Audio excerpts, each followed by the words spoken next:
Karena Al-Quran sendiri jelas, wa ma arsalnaka illa kafatan linnas. Tidaklah kami mengutus Nabi Muhammad terkecuali bagi seluruh manusia. Nabi Muhammad membawa Al-Quran untuk meluruskan ajaran-ajaran yang sudah bengkok, ajaran para nabi dan para rasul. Diluruskan lagi. Nah, maka janji Allah di dalam Al-Quran bahwa Allah akan menjaga Al-Quran sampai hari kiamat. Kenapa Allah jaga? Karena tidak akan ada lagi yang meluruskan, karena utusan sudah selesai. Nabi Muhammad utusan terakhir. Maka Al-Quran dijaga sampai hari kiamat, keutuhannya, keasliannya. Mana ayatnya? Bismillahirrahmanirrahim. Inna nahnu nazzalna dzikra wa inna lahu lahafidhun. Kami yang menurunkan Al-Quran dan kami yang menjaganya. Maka Pak Babe lihat sekarang, berapa juta orang yang hafal Quran. Ketika Al-Quran di seluruh dunia ini misalkan dibakar, hangus semuanya, maka beberapa jam kemudian Al-Quran akan muncul lagi. Kenapa? Karena banyak penghafal Quran. Ini bukti bahwa Allah itu menjaga keutuhan Quran sampai hari kiamat, sehingga Allah menjaganya melalui perantara hambanya, kekasihnya yang hafal Al-Quran. Coba Pak Babe lihat, berapa orang yang hafal Biblos? Ada enggak gitu. Bahkan ada revisi lagi. Udah hafal, direvisi lagi. Kan mumet Pak Babe. Ya. Ini yang harus Pak Babe pelajari ya. Begitu Pak Babe. Bisa dipahami Pak Babe? Bisa Pak Ustadz, bisa. Nah begitu. Bang Zuma, barangkali Gurunda sudah monitor. Fadal Gurunda. Kanda mungkin kalau misalkan nggak Bang Zuma istirahat, mungkin yang lainnya Bunda Rahma monitor atau Bang Baal monitor. Iya silakan, Daeng Handi semua silakan. Ya, Bang Handi atau Bang Beni silakan. Kak Melani juga boleh kok. Enggak, saya moderator aja. Males sama Bang Zuma. Bunda Rahma. Oke, Bang Beni, Bang Anggur. Oke, silakan. Bang ini semuanya lagi istirahat. Bang Handi atau Bang Beni mungkin. Silakan. Oke. Terima kasih Pak De. Sedikit saya Tapi mau sebelum ke Koh Beni ya, Mel kalau ada Oten yang mau naikin lagi nggak apa-apa. Ya, silakan lanjut. Baik. Bang Beni? Iya. Dia mualaf ya, Pak Babe Koh Beni ini. Ya, kemarin kita diskusi lumayan juga Pak Ustadz sama Koh Beni. Oh iya, saya masih ingat. Terima kasih Pak. Ingatlah. Jadi yang disampaikan oleh Abuya tadi itu benar ya.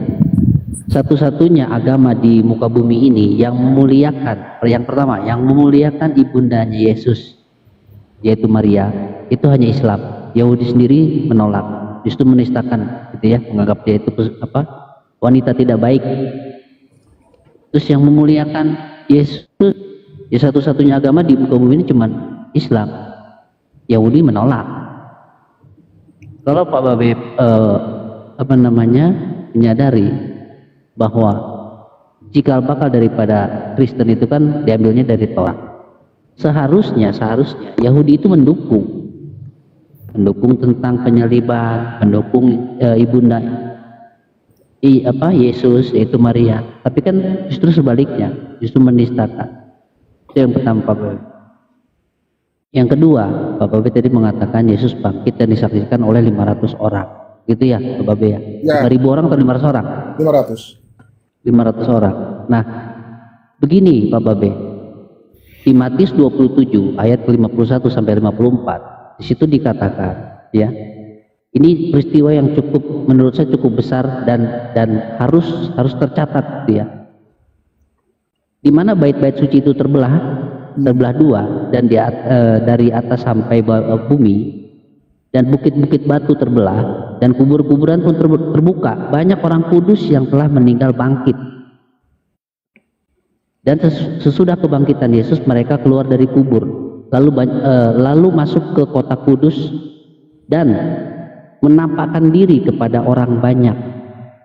Nah, pertanyaan saya gini Pak Babe, simpelnya, gempa bumi terjadi pada zaman itu, pada zaman Yesus itu saya tidak menemukan catatan sejarah di literasi sejarah manapun, baik ini dari eksternal dulu ke Alkitab, Bible atau Al-Quran gitu ya.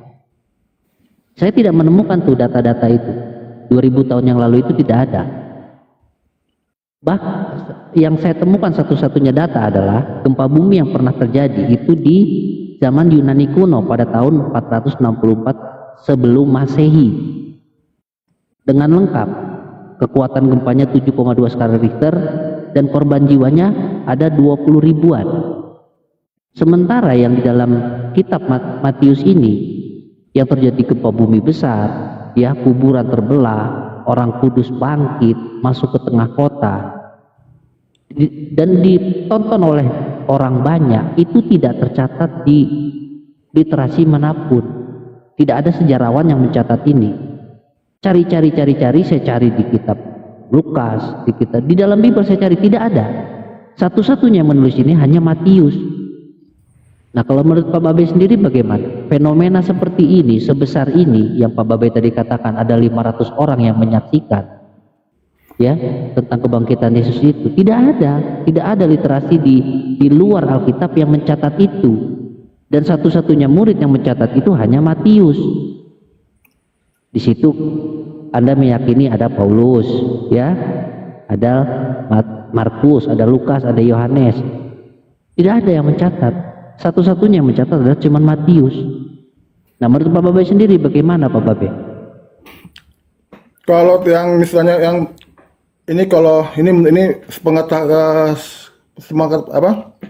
sepengetahuan saya yang sedikit, ya, Koh Beni, mohon izin, Koh Beni belum bisa semuanya.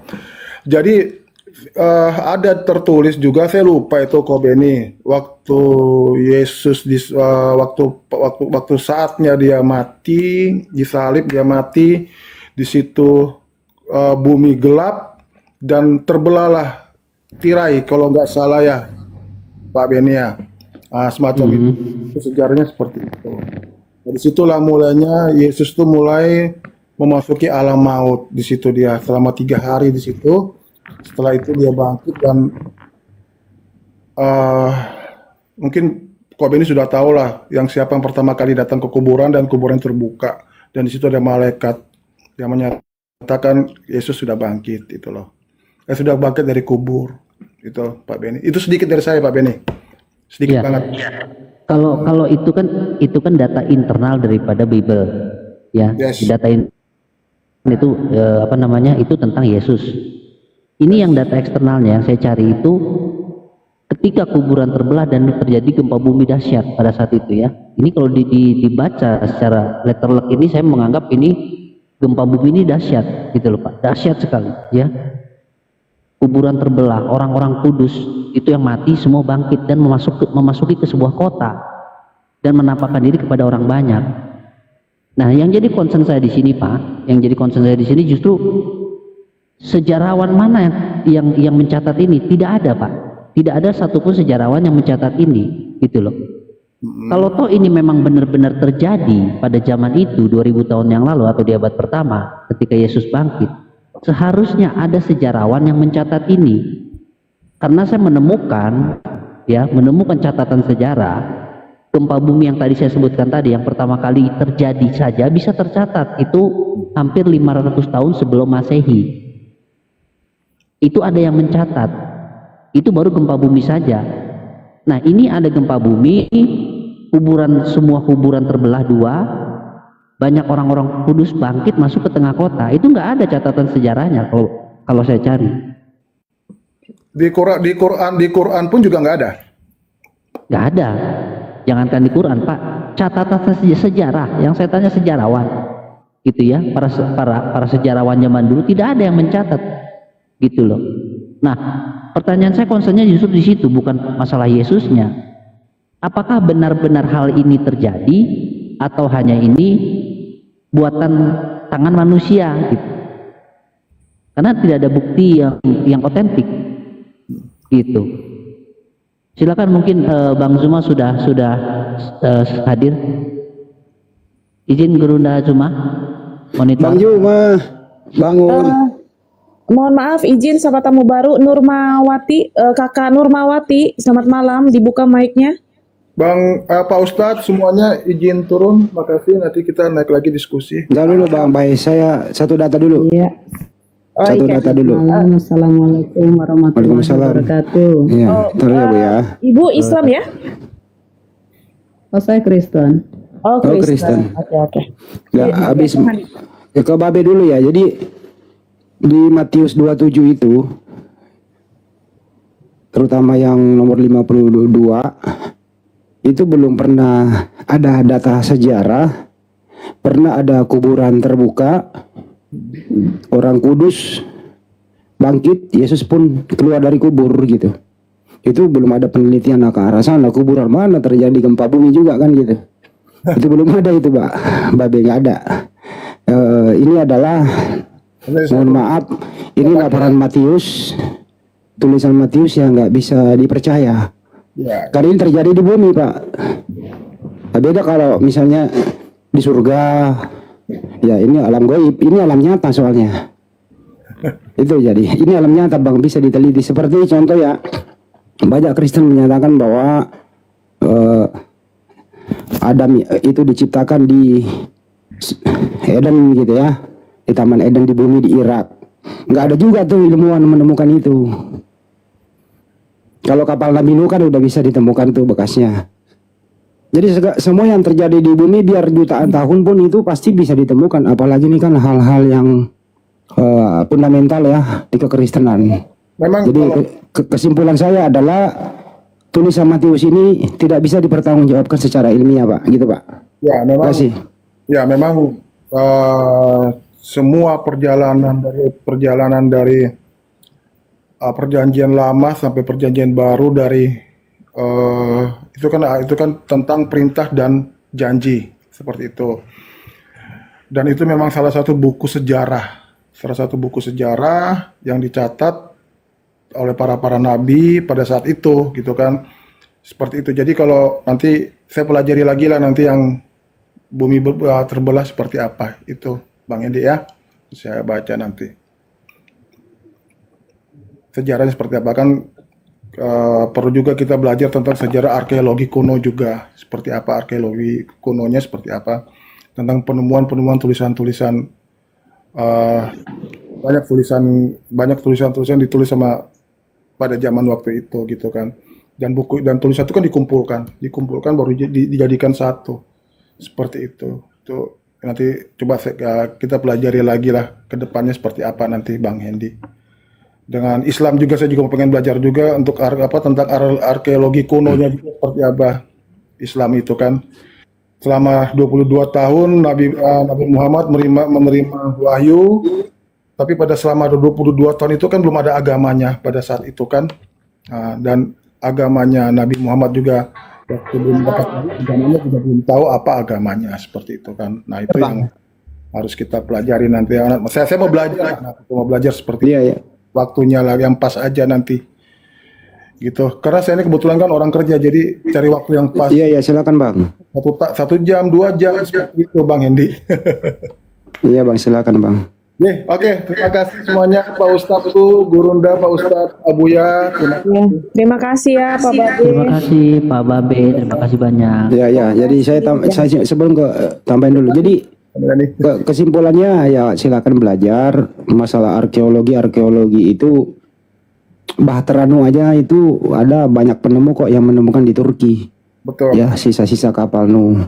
Ya. Nah ini berapa tahun kemudian itu Yesus bangkit dari kubur kok nggak ada bekas itu loh. Pernah terjadi gempa bumi di sana loh.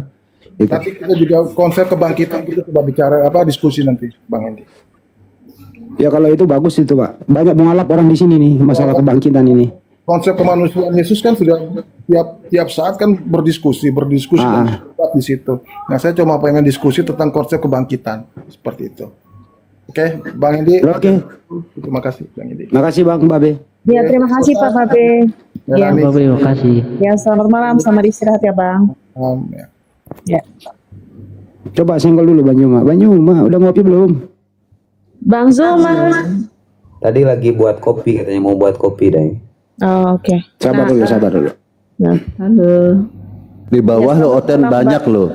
Di bawah Oten banyak Oten ini. Nggak ada yang mau nanya Bang Andi.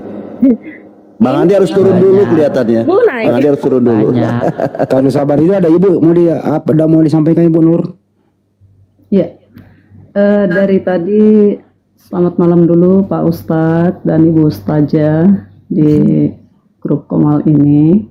Dari tadi saya mendengar banyak hal tentang diskusi, tapi yang saya lihat memang perdebatan dan pada akhirnya saling menyerang. Memang bagaimanapun kalau kita mau berbicara tentang agama orang lain tetapi dengan sudut pandang masih di agama kita, tentunya tidak akan ada pertemuan gitu loh.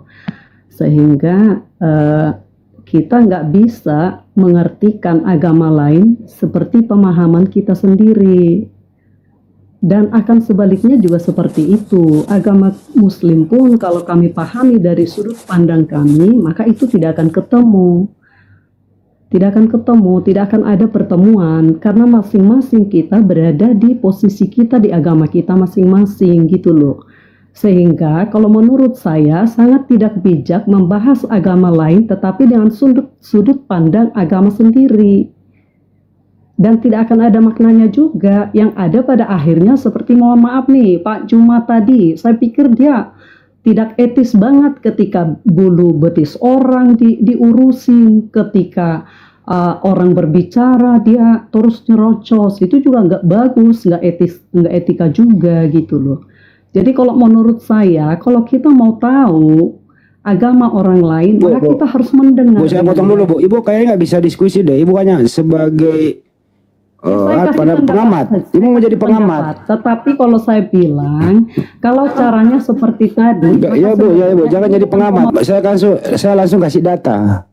Jangan jadi pengamat, saya langsung kasih data. Bang Juma tidak pernah memandang dari segi yang ada di ajaran Islam, tapi Bang Juma memandang pakai akal sehat berdasarkan data yang ada di Bible. Tidak ditambah, tidak dikurangi. Contoh tadi ya, menurut para murid Yohanes 17:8, Yesus itu utusan Tuhan, tertulis dengan jelas. Klaim itu muridnya di sana. Menurut Yesus, siapa Yesus? Yohanes 17:3 dan lain-lain itu Yesus adalah utusan Tuhan. Menurut Bapa di surga, Yohanes 5:37, Bapa yang mengutus aku, Yesus adalah utusan. Jadi menurut Bapa yang di surga, Yesus utusan. Menurut murid, Yesus utusan. Menurut Yesus, dia utusan. Ini bukan dari sudut pandang siapa-siapa, dari sudut pandang orang berakal membaca Bible.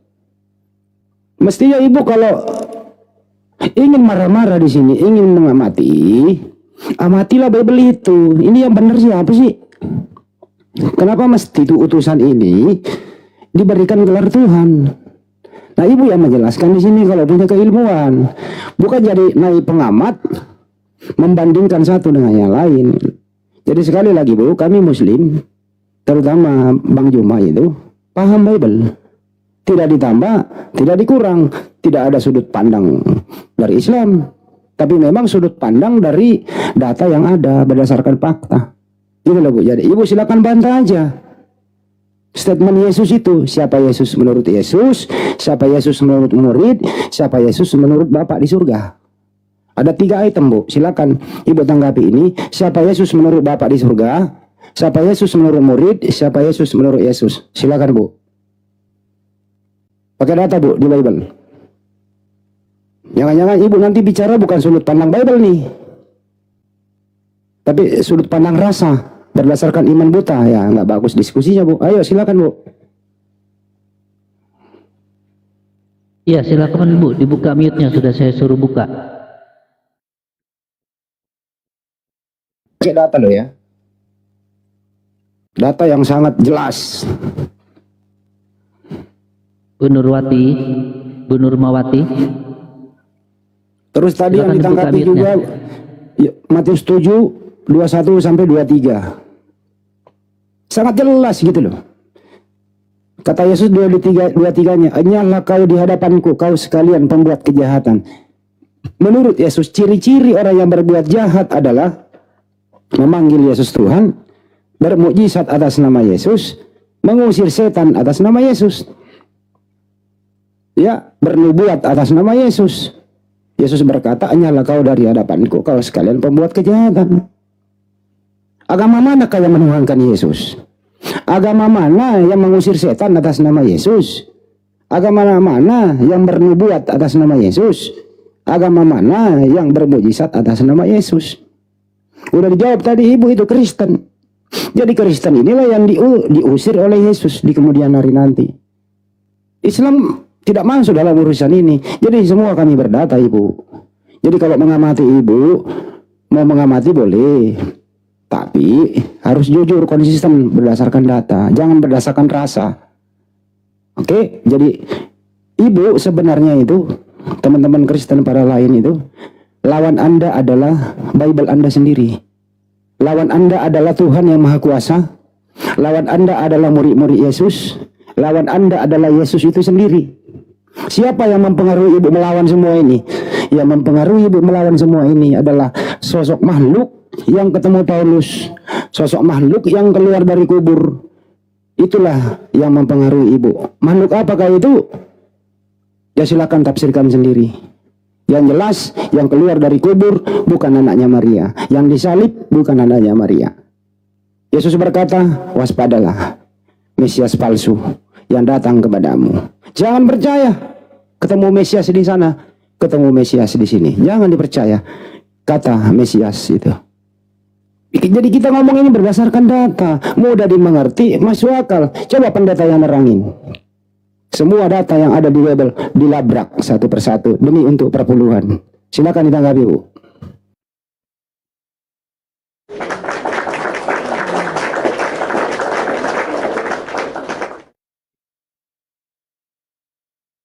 Ya, Bu Nurmawati, silakan ditanggapi Bu, dibuka mute-nya.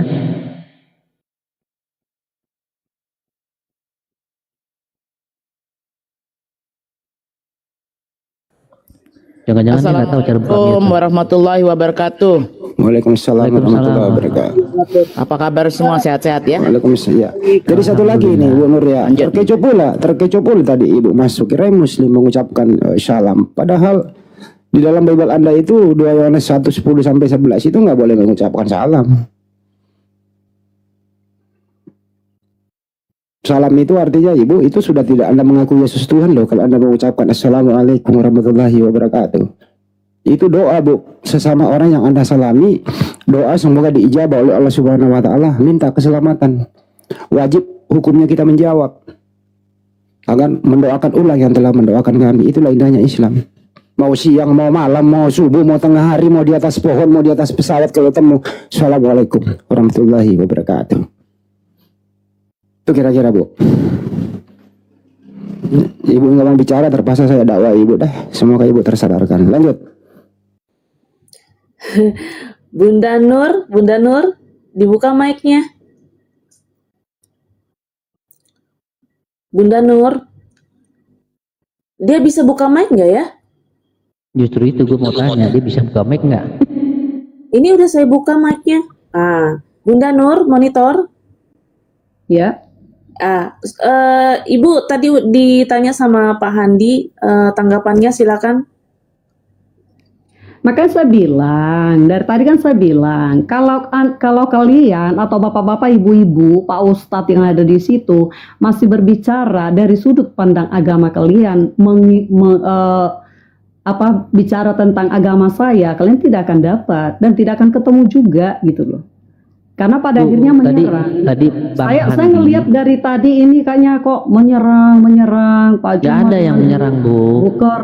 Tadi Bang Handi sudah menjelaskan kepada Ibu ya. Kita menerangkan sesuai apa yang tertulis dalam Bible, tidak membawa Al-Quran. Sini saya kasih garis besar lagi Bu ya. Menurut dengerin dulu Ibu nggak dengar kalau orang saya ngomong, dengerin ya. Saya selalu Ibu masih menuduh terus. Ibu masih menuduh. Mestinya Ibu tanggapi 3 data yang saya bawa. Menurut murid Yohanes 17:8, mereka percaya bahwa Yesus itu utusan Tuhan. Menurut Yesus Yohanes 17:3, Yesus mengklaim dirinya utusan Tuhan. Menurut Bapa di surga, Yohanes 5:37, Bapa mengatakan Yesus itu utusan Tuhan. Ini bukan membawa dari Al-Quran, membawa Bible Ibu. Jadi ini bukan sudut pandang Islam, sudut pandang data yang ada di Bible Ibu. Jadi jangan lagi memframing sudut pandang Islam yang kita pakai. Ya silakan Ibu bantah ketiga data yang saya bawa. Silakan Bu. Ayo Bu silakan. Ada 3 data yang saya pakai. Silakan. Ini tuh sudut pandang Bible. Tulisan merah pula lagi. Silakan.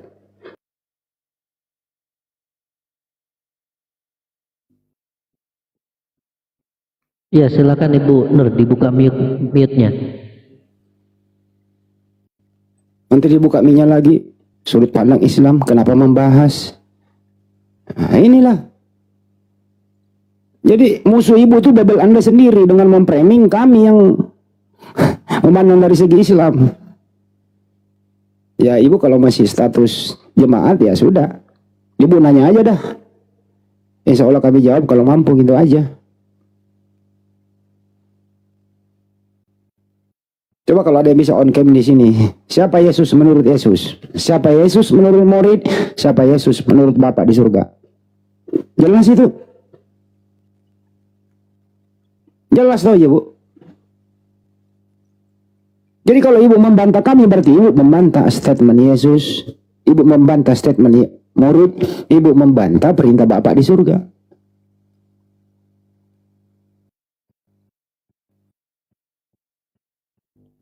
Oke baik Ibu Nur, kalau Ibu Nur tidak berkiamut, izin saya turunkan ya. Ada saudara Kristen yang masih di bawah yang mau naik. Izin ya Bu Nur ya. Saya turunkan ya. Masih ada 1 yang kosong. Aduh. Biar dia jadi berhala di sini. Nggak ada Bang Adi. Full meja. Nah, ya? ada. Full ya. Ya, inspirasi. Selamat malam. Selamat malam Bang. Ya. Silakan, ada yang mau disampaikan? Mohon maaf, Bapak Islam atau Kristen? Kristen. Kristen ya, Pak? Iya. Iya Bu, Kristen. Oke, silakan. Ayo inspirasi, apa yang mau disampaikan atau mau ditanya atau mau bagaimana? Mungkin diskusi aja gitu Bang, entah ada yang mau kita diskusikan gitu Bang. Oke, baik. Ya, silakan Bang Handi. Tafadhol. Ini lagi dibawa Bang Handi mana adabmu? Yus, saya beradab pakai data, Bro. Kalau saya nggak beradab, saya ngarang sendiri. Saya pakai 4 data saya pakai. Yohanes 17:8, Yohanes 17:3, Yohanes 5:37, Matius 7:21 sampai 23. 4 data yang saya pakai. Si ibunya kemana Bang Handi?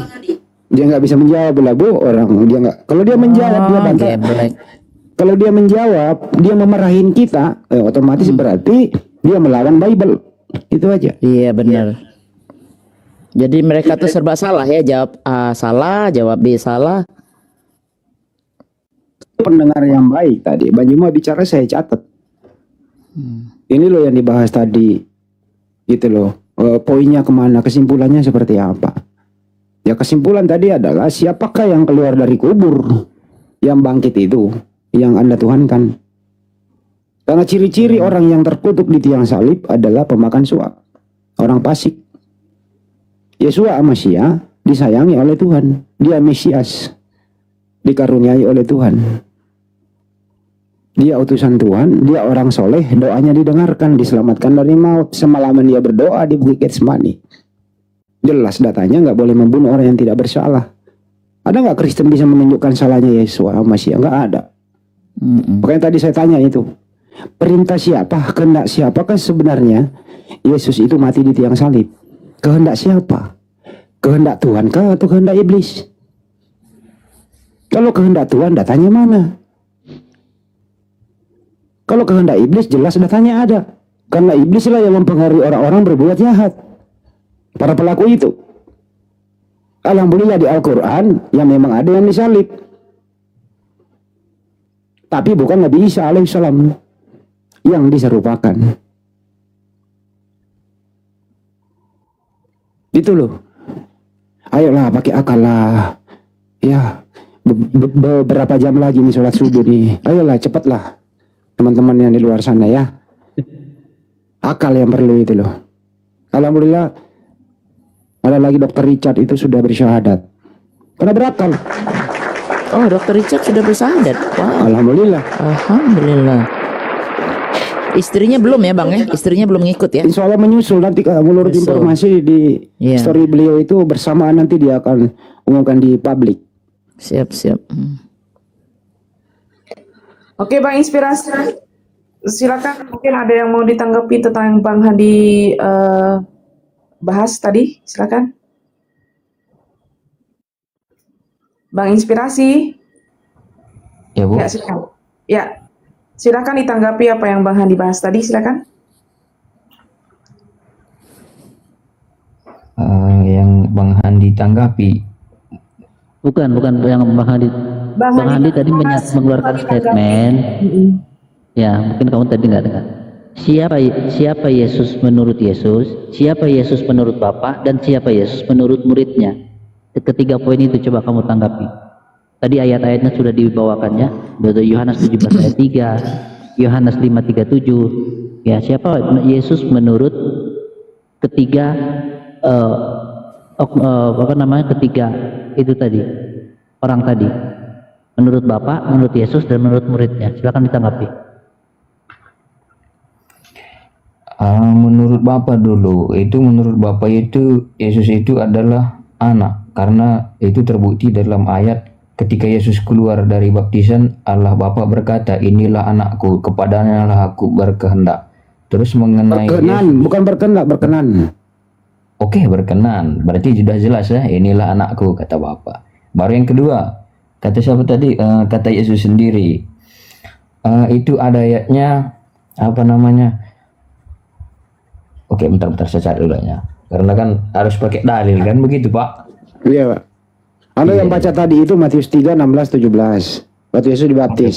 Ini dalil saya sendiri dulu. Nanti itu oke bentar ya, saya cari dulu. Oke, bentar. Apa ini kita bahas dulu Matius 3, 16, 17 tadi. Inilah anakku yang aku kasih. Ini dulu ya, satu-satu ya Bang. Boleh nggak? Supaya nggak berat nih. Boleh nggak Bang? Oke, lanjut. Ya, saya bacain lengkapnya ya. Saya kebetulan nggak hafal. Tapi saya bisa ngomong tanpa data, tanpa saya melihat. Tapi saya nggak hafal. Begini kira-kira bunyinya. Sesudah Yesus dibaptis. Di sini ayat berapa itu, Pak? Biar saya buka sambil. Matius 3. Masa kau udah baca tadi nggak ngerti?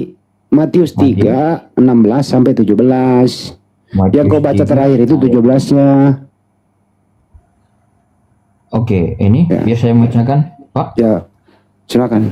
Oke, Matius 3 ayat 16. Sesudah dibaptis, Yesus segera keluar dari air, dan pada waktu itu juga langit terbuka. Oke. Dan ia melihat Roh Allah seperti burung merpati turun ke atasnya. Turun ke atas Yesus kan, Pak. Lalu terdengarlah suara dari surga yang mengatakan, inilah anakku yang kukasihi, kepadanya lah aku berkenan. Begitu, Pak. Menurut Anda, di antara 3 nama yang disebut di sini, yang manakah yang Tuhan?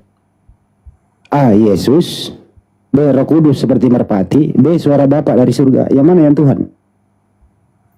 Yang mana yang Tuhan itu pada hakikatnya itu Allah, Pak. Yang mana? Yang mana? Oh, 3 Tuhan. Bukan, itu satu hakikat 3 pribadi. Itu kalau dibahas di situ Bapak pusing. Kok saya yang pusing? Di sini jelas saat Yesus, dengerin Bang ya. Yesus sedang dibaptis di muka bumi. Oke? Oleh Yohanes di Sungai Yordan. Iya. Ada Roh Kudus seperti merpati di awan. Ada suara Bapa di surga, dari surga, inilah anakku yang kukasihi. Jadi di sini ada Bapa, ada Yesus sedang dibaptis, ada Roh Kudus seperti merpati. Pertanyaannya, yang manakah Tuhan yang asli di sini? A. Bapa, B. Yesus, C. Roh Kudus, D. semuanya benar.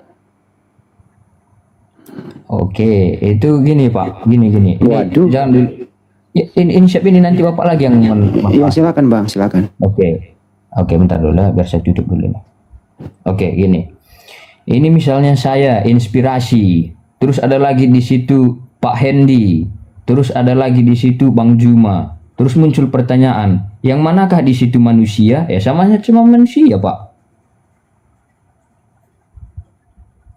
Yang manakah manusia asli? Apakah inspirasi? Ya sama-sama manusia. Saya nggak nanya Anda loh, siapa Anda tadi gitu loh. Itu analoginya Pak. Enggak Itu usah di analoginya. analogi Bang, ini udah data. Saya ulang ya. Ini udah data. Matius 3, 16 sampai 17. Di situ ada 3 oknum. Iya. Satu sedang dibaptis oleh Yohanes di Sungai Yordan, satu merpati di awan, ada lagi satu suara dari surga yaitu Bapa. Pertanyaan sederhana, siapakah Tuhan yang asli di sini? A. Bapa, B. Yesus, C. merpati, D. semuanya Tuhan asli. Silakan. Ini kan udah masuk ke analogi saya tadi Pak. Bapak yang nggak nyimak. Waduh, bahasa Indonesia. Benar Rahmat diam dulu. Gini Pak. Nah, gimana? Saya izin bicara dulu. Kalau kita berbicara mengenai konsep Allah Tritunggal ini udah masuk ke di atas rasional atau suprarasional, karena kita berbicara mengenai Sang Pencipta. Siapa yang dibicarakan? Sang Pencipta. Siapa yang belajar? Pencipta. Mana mungkin Pencipta bisa menangkap kerasionalnya Sang Pencipta itu? Kamu ini ngomong apa sih? Saya menjelaskan kalau memang Bapak dari apa namanya? Iya, susahnya saya menjelaskan gitu Pak. Jadi memang itu sulit analoginya Bang, agak sulit karena data sudah ada. Saya tinggal Anda memilih A, B, C atau D. Sulit. Atau begini, saya turunkan pertanyaannya berdasarkan data yang ada. Di Matius 3, 16 sampai 17, di situ ada berapa oknum? A1, B2, C3.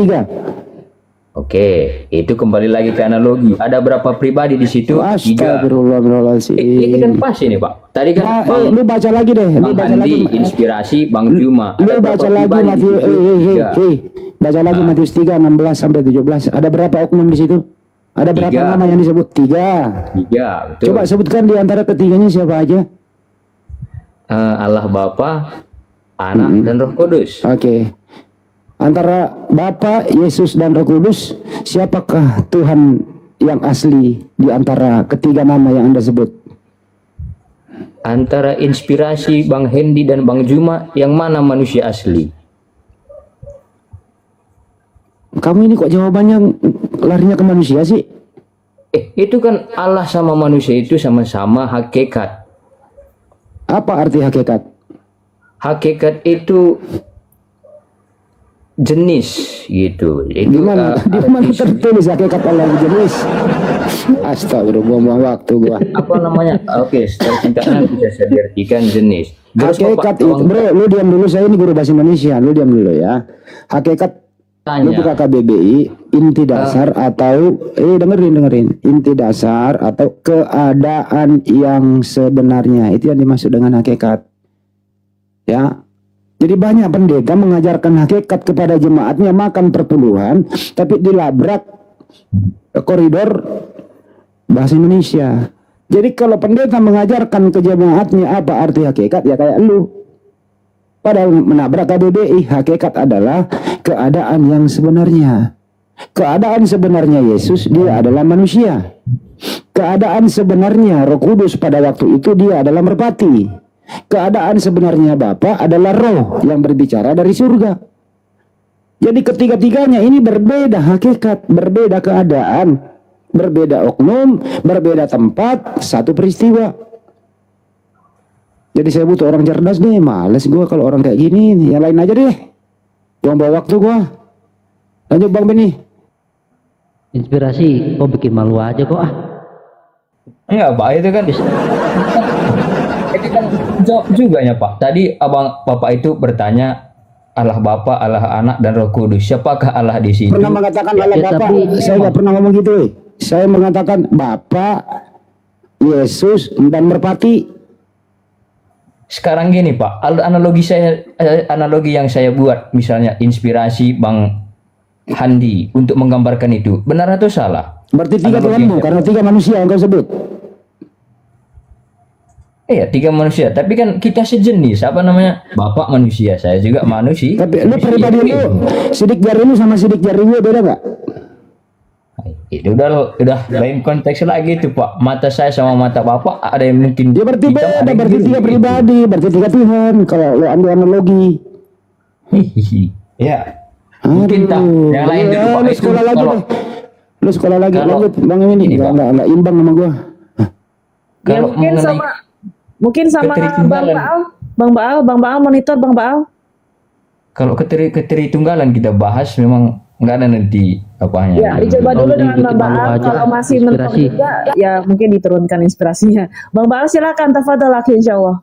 Janganlah kalau Bang Andi sudah begitu, apalagi saya lah. Bang ada aja, Bang Beni aja, Bang Beni mungkin. Bang Beni silakan. Bang Beni yang perlu nih. Silakan lanjut Bang Beni. Bang Baal, kalau saya sama dia itu sudah 4-5 kali ketemu. Ya begitunya, saya pikir pintar karena selalu menggunakan data. Baru kali ini dia nggak gunain data. Saya menggunakan data Bang. Kalau memang ya datamu mana? Kamu bilang tadi 3 pribadi jadi satu hakikat. Kau mengatakan hakikat pun salah, dalam KBBI-nya salah. Kau analogikan kepada manusia, ada Bang Zuma, ada Bang Handi, ada kamu, ya kan bertiga.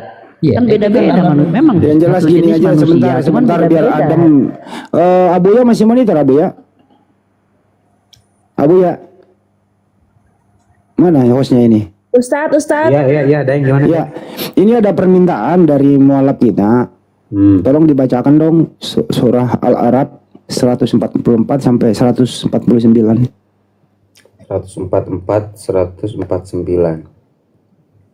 Lebih kita dengerin ngaji deh daripada begini. Biar adem. Setuju ya teman-teman? Iya enggak? Setuju ya? Setuju lah. Masya Allah. Ya silakan Pak Ustadz. Siap, Daeng. Masya Allah. Izin ya para guru semuanya. Simak baik-baik Pak Inspirasi ya. 44 ya Daeng ya. 4 aja sampai 149. A'udzu billahi minasy syaithanir rajim. Bismillahirrahmanirrahim. ونادى أصحاب الجنة أصحاب النار أن قد وجدنا ما وعدنا ربنا حقا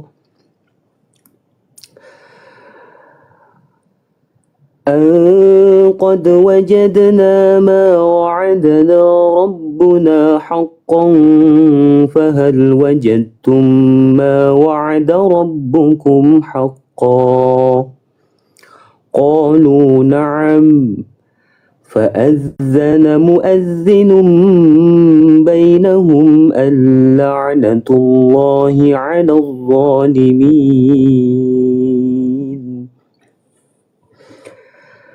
الذين يصدون عن سبيل الله ويبغونها عوجا وهم بالآخرة كافرون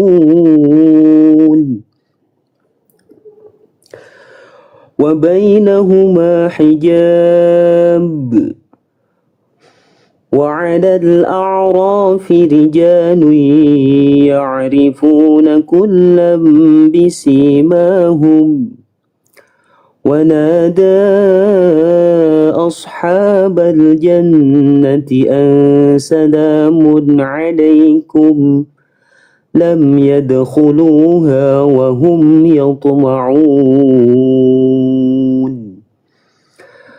وإذا صرفت أبصارهم تلقاء أصحاب النار قالوا ربنا لا تجعلنا مع القوم الظالمين ونادى أصحاب الأعراف رجالا يعرفونهم بسيماهم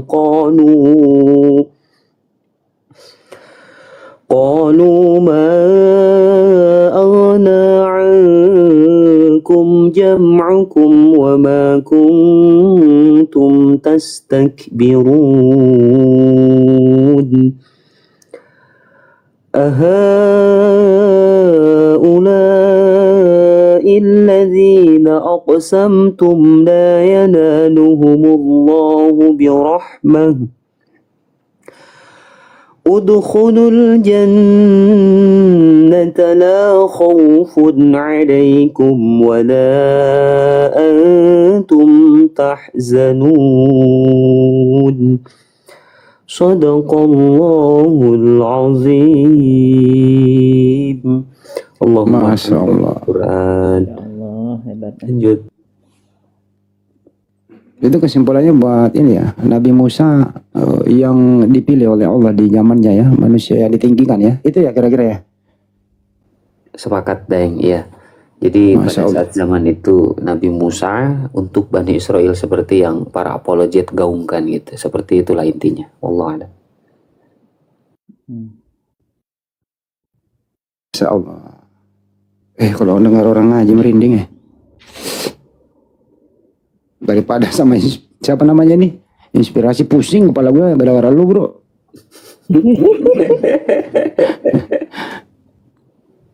Ya, Bang Bram.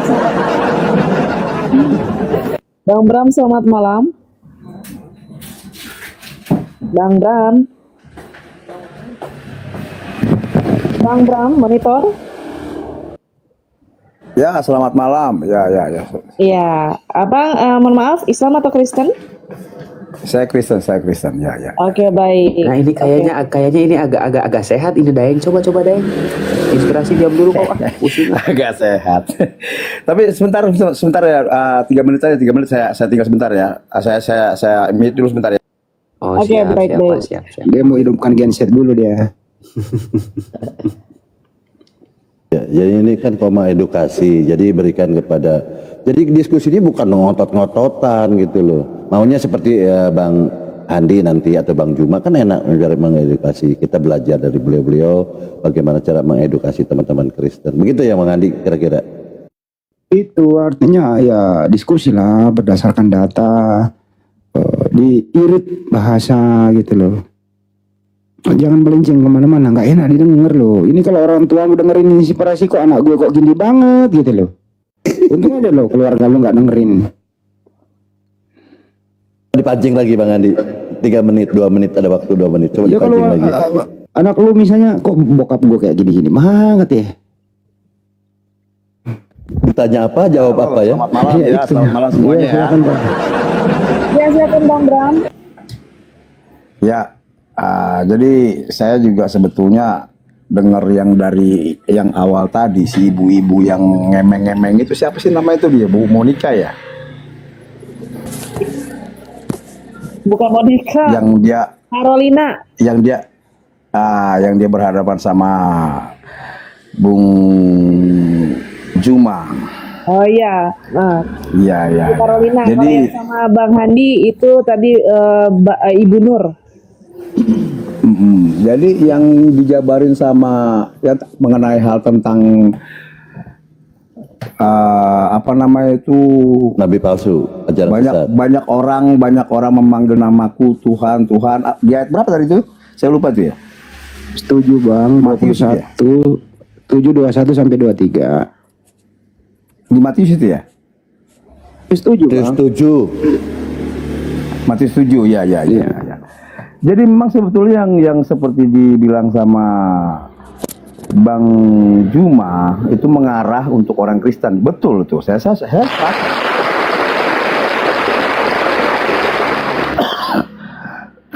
Kenapa saya bilang sepakat?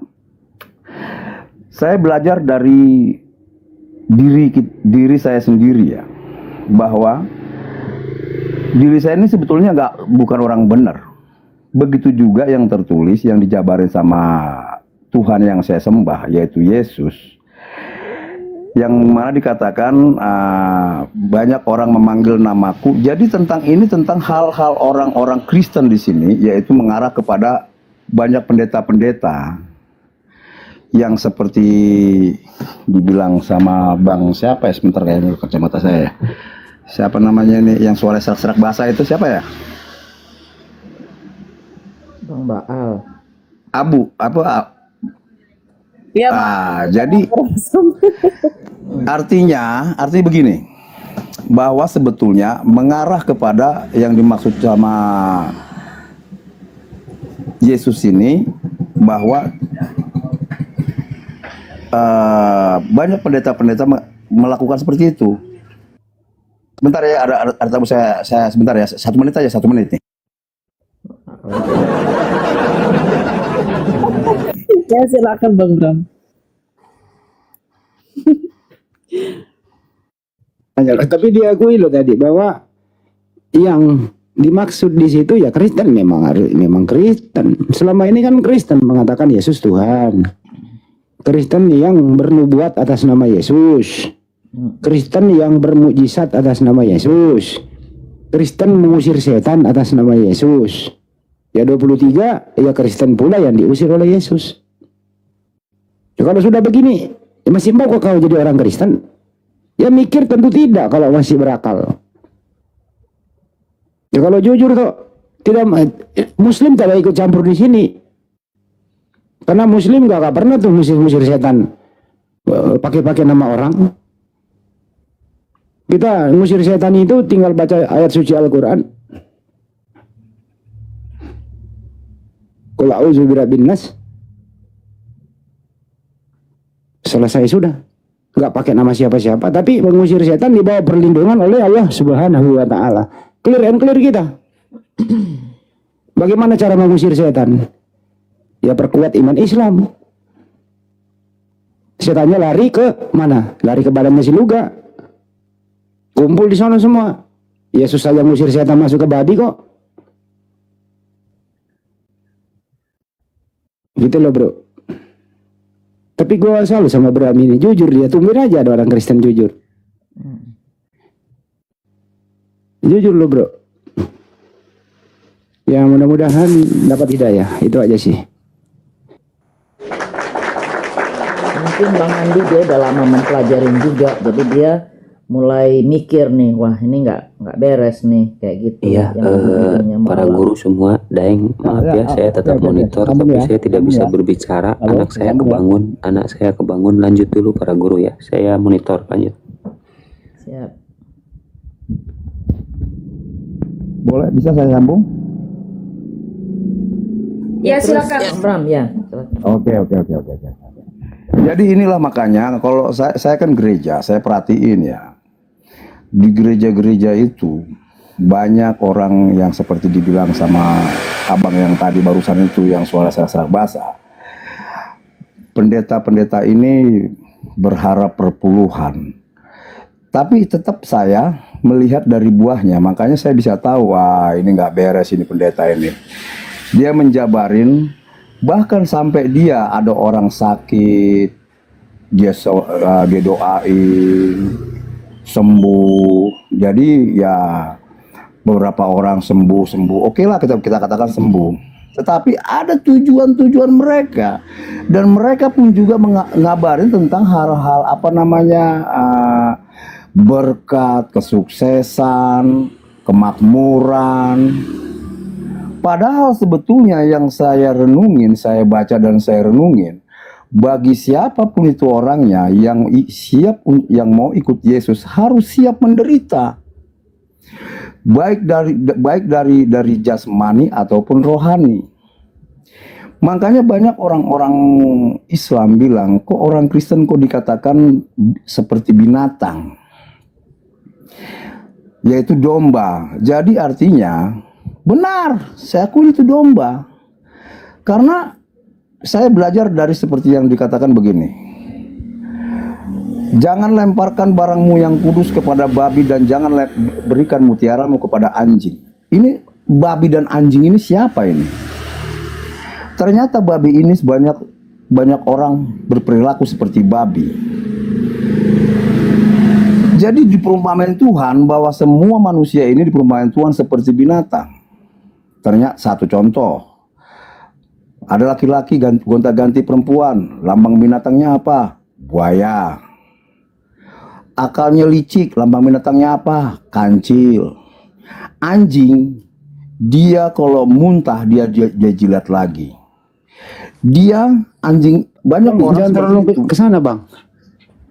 Ya. Ya saya tanggapi dulu ya bang. Jadi begini, itulah yang dikatakan Yesus itu, bahwa di dalam Kristen ini, makanya yang seperti ada itu, saya baca Alkitab, sungguh bodohlah umat-umatku itu.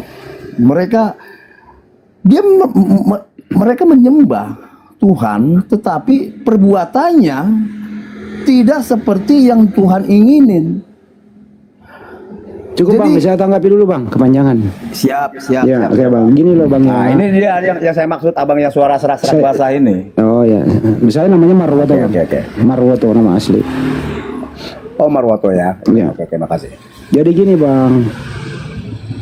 Aduh, beda dengan cara hidupnya. Sebentar, Bang, sebentar, tamu saya datang, Bang, sebentar, Bang. Iya, silakan, nggak apa-apa, saya ngomong aja di sini. Beda cara hidupnya Yeshua Amasiah dengan cara hidupnya pendeta-pendeta atau siapapun yang ada di zaman sekarang. Yeshua Amasiah waktu hidup, dia selalu itu berserah diri kepada Tuhannya. Yohanes 5:30. Yesus berbuat sesuatu itu atas kehendak Bapa yang mengutus dia. Dia nggak pernah arogan.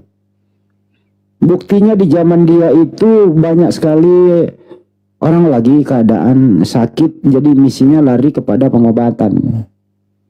Setiap langkah yang dia lakukan itu, dia mengucapkan syukur, dia berdoa kepada yang mengutus dia.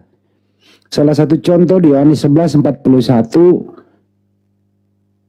sesudah dia menghidupkan Lazarus dari kematian, aku mengucapkan syukur kepadamu, ya Bapa.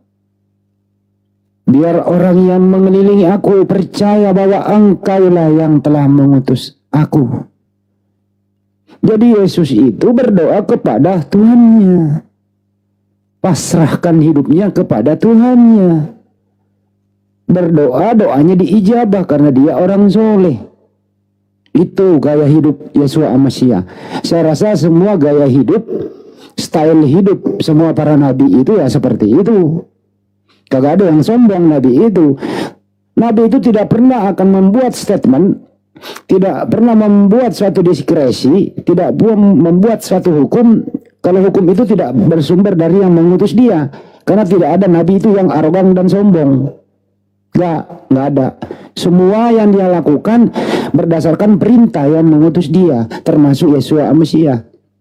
Datang Kristen sekarang. Semua yang dia lakukan, dia jual nama Yesus. Minta rezeki lewat Yesus. Ngobatin orang, nama Yesus. Ngusir setan, nama Yesus. Kenapa demikian? Ya karena pengaruh intimidasi pengajaran doktrin dari barat, bukan pengaruh pengajaran dari Tuhan yang Maha Kuasa. Itu loh, Bang. Jadi perbedaan, ini kesimpulannya ya, Bang ya. Kesimpulannya adalah perbedaan antara pola hidup Yeshua Amasiah dengan pola hidup orang Kristen bagaikan bumi dan langit. Silakan, Bang. Ya, jadi memang sebetulnya Yesus ini selalu memperingatkan yang di dalam dia. Seperti yang diajarkan Yesus, yaitu dua hukum. Kasihilah Tuhan Allahmu dengan segenap hatimu, dengan segenap akal budimu, dan kasihilah sesamamu seperti dirimu sendiri. Tetapi kenyataannya yang saya lihat di lapangan, banyak orang-orang Kristen, dia gereja-gereja, tetapi begitu dia pulang gereja, dia kembali ke laptop. Apa kembali ke laptop? Dia kembali ke kubangan, seperti babi-babi itu melakukan hal-hal yang kotor. Dia makan hal yang kotor. Apa itu hal-hal yang kotor? Mabok-mabokan, main judi, ngomongin orang, berantem, segala macam. Padahal sebetulnya Yesus ajarin, kasihilah sesamamu. Satu contoh yang seperti yang dilakukan Edis TV.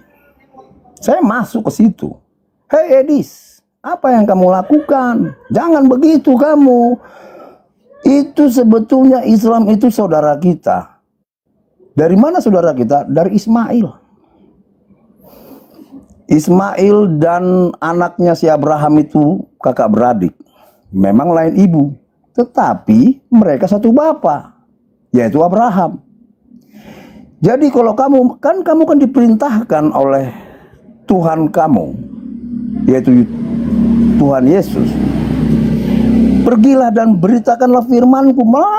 Kok kamu jadi obrak-abrik itu ayat kitab orang? Jangan. Kalaupun kamu benci pun juga jangan, nggak dibolehin.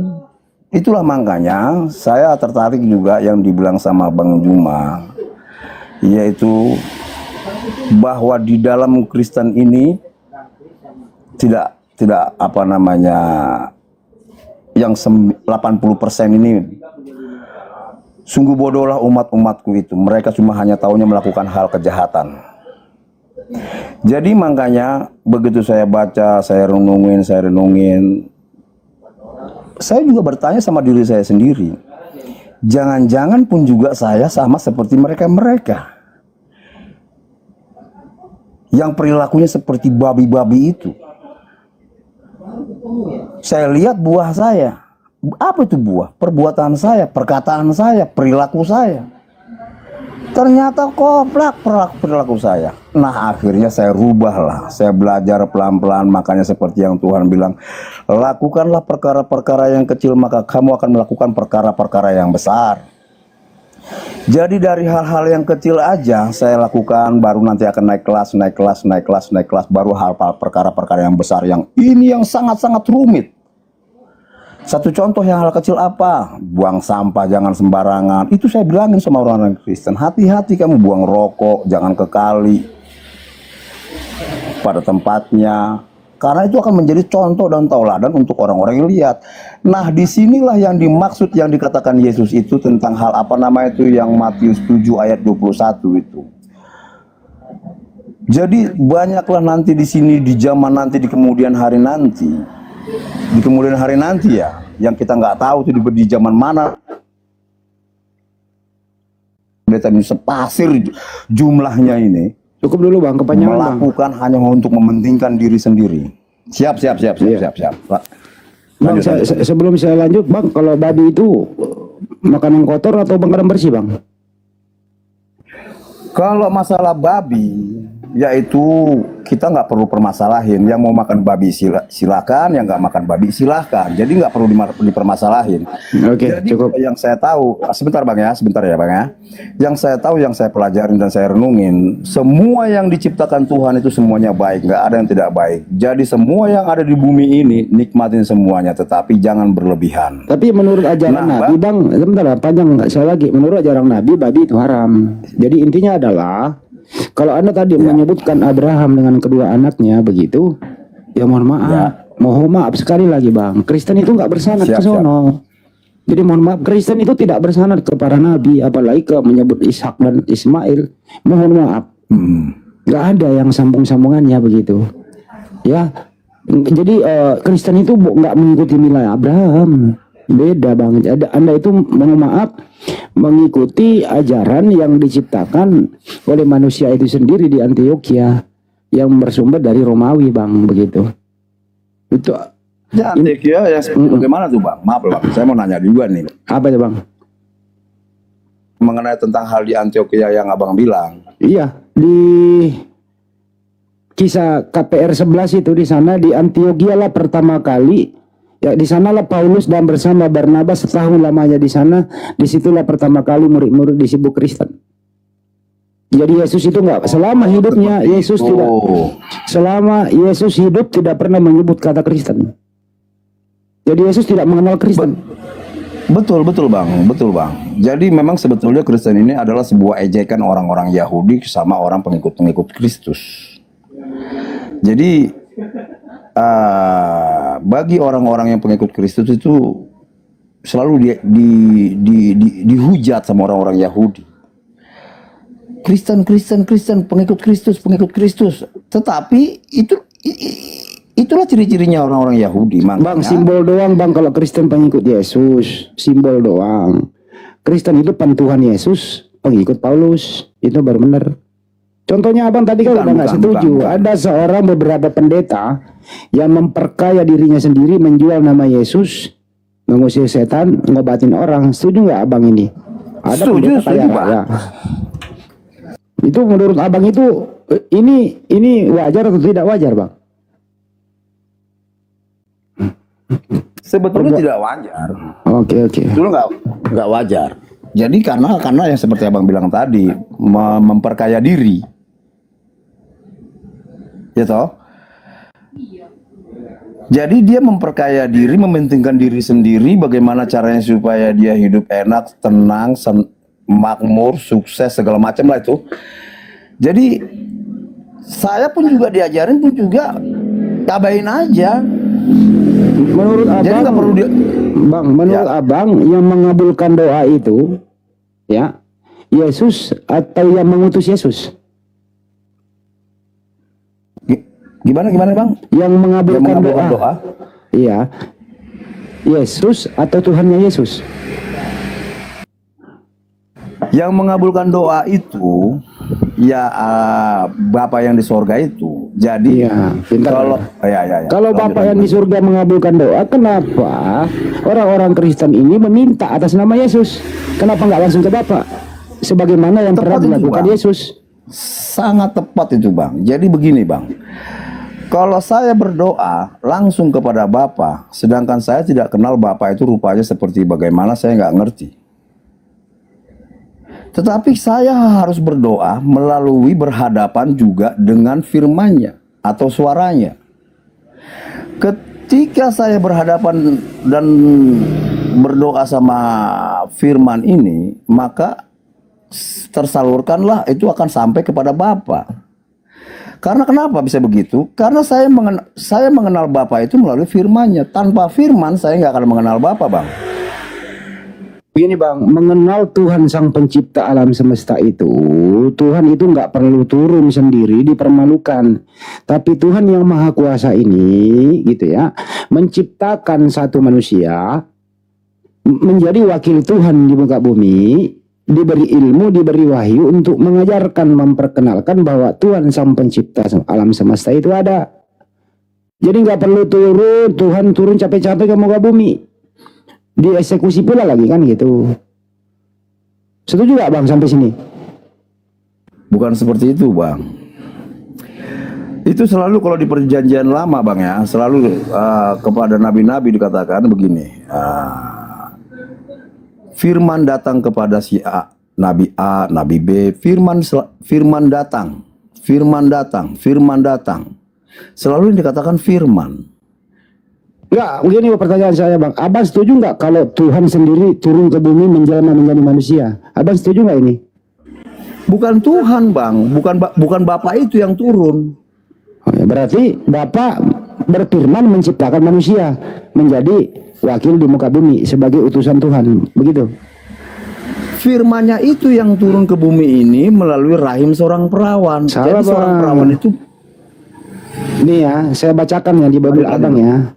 Pada bulan ke-6, nih ya, pada bulan ke-6, Gabriel menerima perintah dari Bapa di surga. Ini saya berbicara ala Bible ya.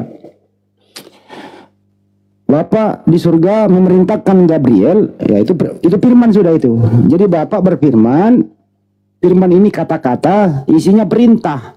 Gabriel mendengarkan secara lisan. Isi perintah Bapa kepada Gabriel ini, temui Maria dong. Siap komandan, datang menemui Maria. Salam wahai Maria, aku Gabriel. Saya diperintah Bapa menemui lu. Apa gerangan perintah itu? Kata Maria, kamu nanti akan hamil. Maria heran, mana mungkin aku bisa hamil Gabriel? Saya ini wanita tidak punya suami. Apa yang terjadi bang? Hamil. Siapa yang berkehendak? Bapa. Bagaimana cara berkehendaknya? Berfirman. Kalau di Al-Quran jelas, kun fayakun, jadi-jadilah. Jadi isi perutnya Maria itu adalah manusia. Yang menghendaki adalah pencipta tanpa seorang bapa. Sebagaimana penciptaan Adam dan Hawa tanpa ayah dan tanpa ibu. Kalau kita ini lengkap, ada ayah, ada ibu. Jadi bukan firman yang masuk bang. tapi kehendak Bapa.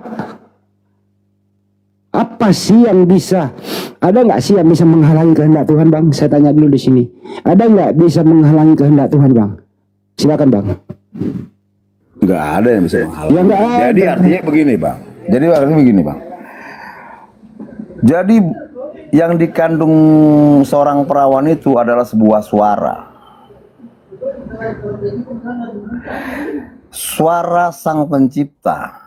Kalau Sang Pencipta itu menurunkan suaranya secara langsung tanpa ada perantara, manusia itu nggak ada yang sanggup. Jadi karena rencana dia baik, dia akhirnya dia utuslah ini suara atau firman-Nya ini ke bumi ini, tetapi melalui rahim seorang perawan ini. Nah, jadi makanya banyak orang-orang Yahudi itu tidak tahu bahwa yang disalib itu adalah sebuah firman yang telah menjadi manusia. Jadi mereka labas, menyiksa, menghujat, meludahi, bahkan sampai dibunuh pun dia sangat labas, puas mereka. Tetapi begitu kebangkitannya, setelah dia dibangkitkan oleh Bapa itu. Mbak, jangan dulu kebangkitan, Bang. Kita sampai dulu ini. Tadi mohon maaf saya potong, Bang. Anda tadi mohon maaf, Bang. Saya luruskan bahwa yang dikandung Maria itu bukan suara. Tapi yang dikandung Maria adalah ciptaan Tuhan, kehendak Tuhan, yaitu ya manusia. Bagaimana cara Tuhan berkehendak? Tadi kan saya sudah bacakan.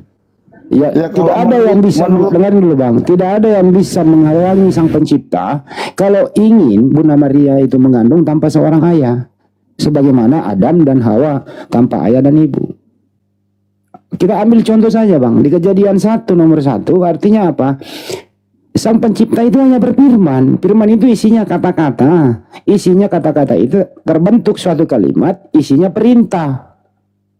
Baik perintah untuk umatnya maupun perintah ingin mencipta. Sekali lagi, baik perintah untuk makhluknya, bukan kepada ininya ya, kepada makhluknya, kepada ciptaannya, terbentuk dalam sebuah kitab suci, itu perintah, kata-kata Tuhan itu, perintah kepada makhluknya. Ada juga perintah ingin menjadikan sesuatu, sebagaimana misalnya Kejadian 1, Beresit bara Elohim et hasamayin et hares, pada mulanya Elohim menciptakan langit dan bumi. Bagaimana cara menciptakannya? Berfirman saja.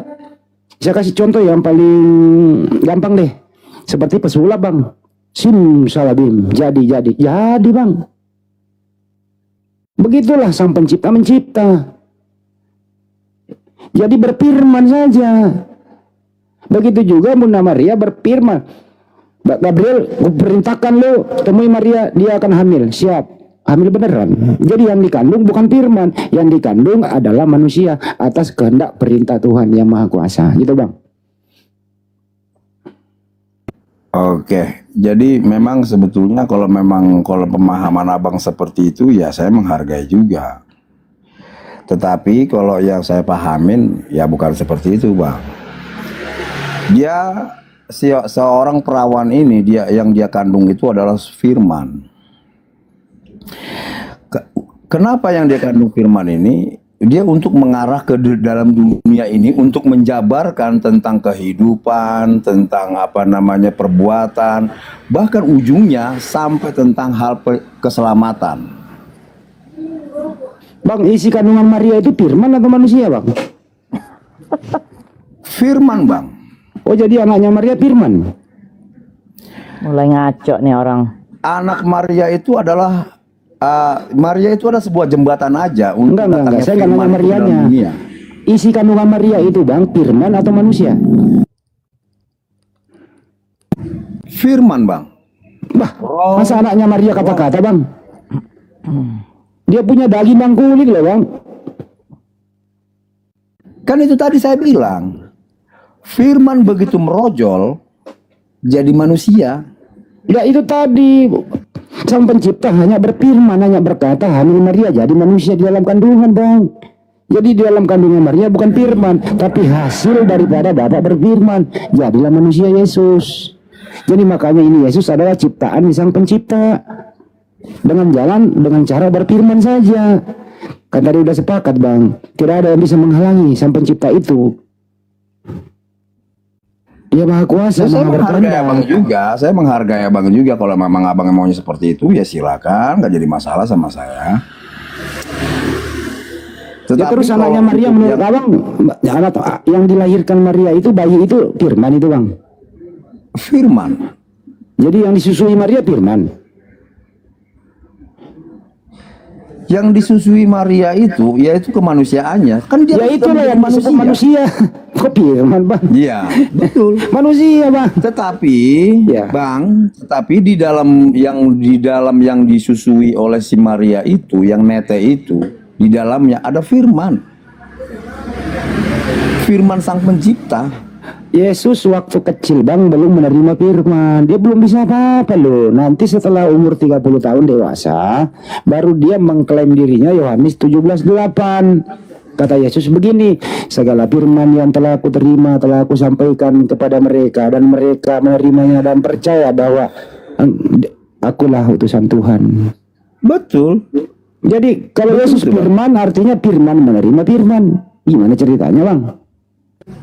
Kan tadi sudah saya bilang, yang menete, yang ditetein si Maria itu adalah kedagingan atau manusia itu. Tetapi di dalam manusia yang itulah saya maksud. itu, Jadi itulah saya maksud Bang, anaknya Maria bukan firman tapi manusia Bang, ciptaan Tuhan.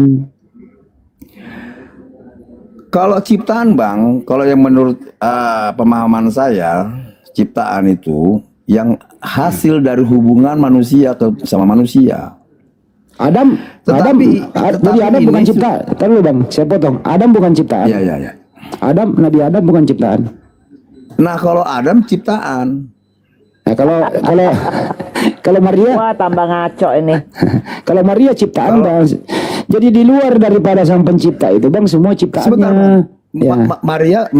Maria ciptaan kan tadi Bang bilang kan? Iya iyalah. Maria itu keturunan daripada si Adam. Bahkan Terus sampai Yesus kita keturunan ini, bukan tuh Yesus tuh. Aduh, sampai kemana-mana ke kita ini adalah keturunan daripada si Adam. Anda boleh membaca Wahyu 3:14. Yesus itu ciptaan, awal dari penciptaan Bang. Masa Abang, kalau Yesus bukan ciptaan terus Bang gimana? Andi ini sabar benar, saya bisa rujak nih orang. Enggak lah, enggak apa-apa, dia orang baik Bunda. Jadi kita diskusi santai kok. Jadi mohon maaf Bang. Kalau si ibu itu pengen rujak saya pasrah, saya diem aja. Apa saya balas? Enggak. Jadi karena pakai assuming Bapak sendiri, mestinya tuh Bang Handi ngeluarin data, Bapak juga ngeluarin data. Jangan pakai pendapat saya, pakai firman itu Yesus itu apa Maria itu mengandung Yesus, pakai pendapat Bapak. Jangan. Keluarin datanya juga seperti Bang Handi. Nah, kita yang denger ini nih mabok dengernya, macet Bapak. Gimana sih? Apa yang saya bilang Ibu, apa yang saya bilang itu semua bersumber dari data itu. Nggak ada Bapak ngeluarin data dari tadi Pak, saya kan dengar di sini. Udah lanjut Bang Handi lanjut. Udah. Jadi intinya Bang ya, bagi orang yang berakal nih, terserah Bang mau nangkap apa enggak. Yang jelas kita saling menghormati lah ya. Saya nggak maksa orang juga berakal sih. Siap Yang jelas hanya ada satu Tuhan pencipta alam semesta. Di luar itu adalah ciptaan Tuhan. Setuju nggak sampai sini Bang? Setuju, saya setuju. Ya, jadi Yesus itu tidak ada menjadi ada. Pertanyaan saya Bang, siapa yang mengadakan Yesus ada? Dia bukan diadakan, tapi dia diutus Bang. Ya diutus itu diadain dulu Bang. Kan nggak ada, Yesus ini nggak ada. Begini Bang, berbeda Bang. Yesus ini kan sebelum semuanya ada, hanya Bapak seorang diri toh Pak. Yesus belum ada loh. Betul? Bagaimana? Maaf, bagaimana? Sebelum semuanya ini ada, bumi dan langit berikut isinya, hanya Sang Pencipta seorang diri. Ini saya pakai seorang diri aja. Setuju atau tidak? Yang ciptain alam semesta ini ya Yesus. Loh, kok bisa Yesus yang mencipta Bener kan aku bilang juga. Bingung kan Abang kan? Ampun deh. Gimana mungkin Yesus yang mencipta Bang? Dia sendiri belum nongol kok. Nah, Bang Handi, ada yang nyeletuk di bawah nih. Dia ini adiknya Pastor Jeswa Tewo, bener? Bukan. Jadi begini Bang. Ya gimana Bang? Gak apa-apa sih, gak apa-apa. Buat hiburan. Alam semesta tanpa firman nggak akan ada Bang. Firman itu menurut abang gini aja dulu Bang. Karena adanya firman itu maka alam semesta ini bisa jadi ada. Firman menurut abang apa sih Bang? Firman itu pengertian firman. Suara. Suara siapa? Sang pencipta. Ya. Jadi sang pencipta ini kalau ingin menciptakan dia bersiul atau bersuara Bang? Dia bersuara Bang. Bersuara, artinya dia berfirman. Tepat. Ya. Berarti belum ada Yesus tuh waktu itu. Ketika itu Yesus masih berupa firman. Gimana ceritanya Yesus berupa firman? Aduh sakit perut. Ini analogi sederhana kok Bang. Sebelum firman itu diutus, dia masih berupa firman. Ketika firman itu diutus menjadi manusia. Kok ada suara yang diutus Bang? Kan itu tadi suara ini begini Bang ya. Suara ini adalah firman. Firman ini, suara ini bukan asal bunyi kayak burung gak ada artinya, tapi ada maksudnya. Apa itu maksudnya? Yang ditangkap Gabriel. Ternyata suara Bapak ini, kata-kata Bapak ini isinya adalah temui Maria. Gabriel, dia nanti akan hamil. Itu suaranya Bapak, perintahnya Bapak. Maria komunikasi dengan Gabriel. Selesai sudah tugasnya Gabriel kembali hamil Maria. Isi kandungannya Yesus. Jadi isi kandungan Maria adalah kehendak Bapa dengan cara berfirman. Masuk akal gak Bang? Bapak itu berkata sama Gabriel ya, sampaikan sama si Maria bahwa dia akan mengandung. Lalu si Maria itu berkata, bilang sama si Gabriel, gimana mungkin saya bisa mengandung sedangkan saya ini adalah seorang perawan. Saya belum bersuami. Saya tanya ke Bapak, waktu Gabriel komunikasi dengan Maria, Yesus sudah ada atau belum ada? Sebelum bagaimana? Gabriel menemui Maria, dia komunikasi, Gabriel sama Maria komunikasi. Pertanyaan saya, Yesus sudah ada atau udah ada? Abang pahamin dulu deh Bang. Saya ulang kembali bahasa Indonesia. Gabriel komunikasi dengan Maria. Pertanyaannya adalah, apakah Yesus sudah ada? A sudah ada, B belum ada. Sebelum dunia ini ada, firman sang pencipta sudah ada Bang. Saya nggak nanya firman, saya nanya Yesus. Yesus itu kan firman. Siapa bilang Yesus firman Bang? Masa Maria menyusui firman? Masa Maria mengandung firman? Mengandung kata-kata doang isinya? Mengandung suara? Tidak pernah saya mendengarkan di dunia ini ada manusia mengandung suara. Itu Maria. Maria mengandung suara atau mengandung manusia? Mengandung firman. Berarti Maria mengandung suara. Tepat sekali Bang. Bah. Makanya saya isi perutnya Maria itu ngomong terus, itu bersuara terus di dalam. Waduh, pakai sound system itu Bang. Wah, tambah panas ya, tambah malam. Waduh. Silakan, itu kan menurut Abang. Kalau menurut saya memang seperti itu, bahwa Maria itu dia mengandung suara atau firman. Oke. Kalau mengandung suara Bang, nggak apa-apa. Yang dilahirkan Maria, karena Maria waktu itu kan, sebagaimana tertulis di Lukas 2 nomor 1 sampai habis, Raja Agustus memerintahkan seluruh penduduk dunia untuk disensus. Pergilah Pak Yusuf sama Maria dalam perjalanannya ke kota Daud, menemui gembala-gembala di malam hari. Sampai di kota Daud tidak ada penginapan, melahirkanlah dia di luar penginapan. Bayinya dibungkus lampin, taruh di palungan. Pertanyaan saya Bang, yang dibungkus lampin taruh di palungan ini suara atau manusia Bang?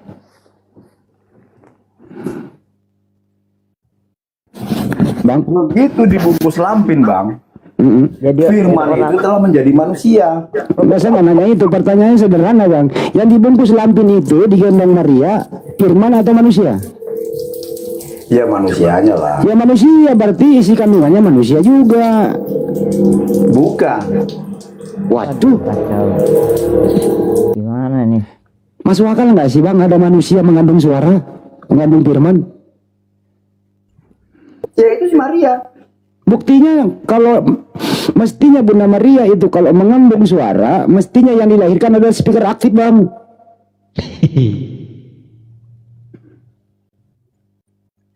Saya ulang sekali lagi ya teman-teman ya, mestinya kalau Bang, mestinya kalau Maria itu mengandung suara saja, yang dilahirkan itu ya speaker aktif, Bang, bassnya bagus gitu loh, Bang.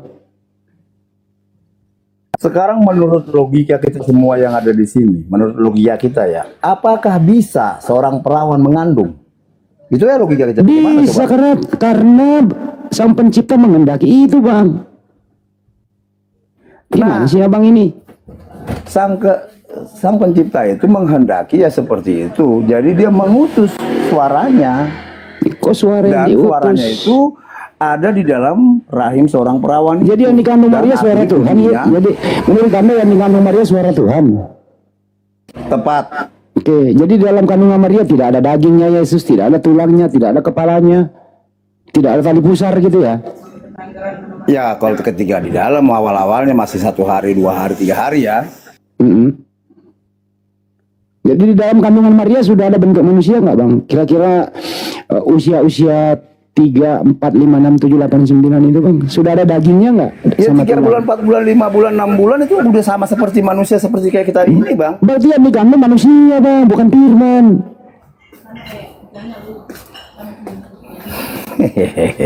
Ketawa dia. Aduh, Pak Bram, saya pikir Anda cerdas, ternyata wah.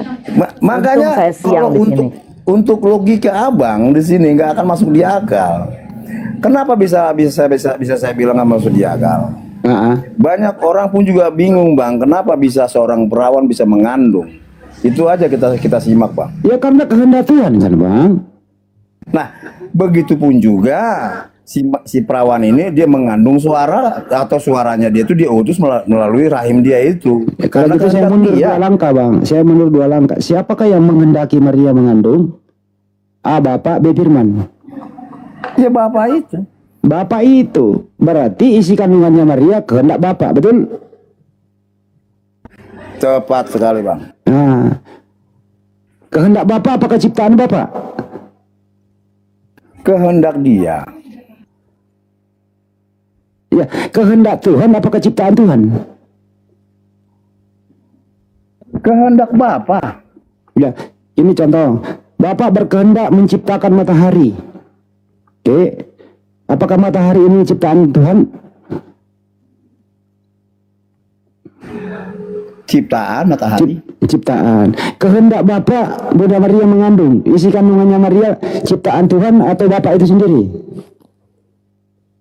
Dia utus firman-Nya ke dalam. Astagfirullah. Rahim seorang perawan. Kok ini susah banget sih dibuka.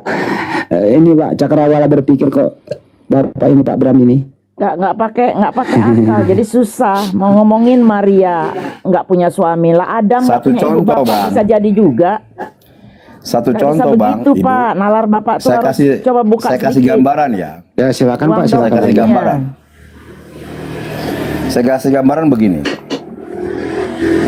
Pak Prabowo berkata-kata di istana, tetapi suaranya bisa sampai ke seluruh Indonesia. Bagaimana caranya supaya suaranya ini bisa sampai ke Indonesia? Menurut Abang bagaimana, Bang? Silakan, Bang. Ya melalui media lah, Bang. Oke. Seperti itulah Bapak itu. Oke. Pak Prabowo, saya ambil analogi Anda ini, jangan sampai Anda salah. Pak Prabowo berbicara di Jakarta.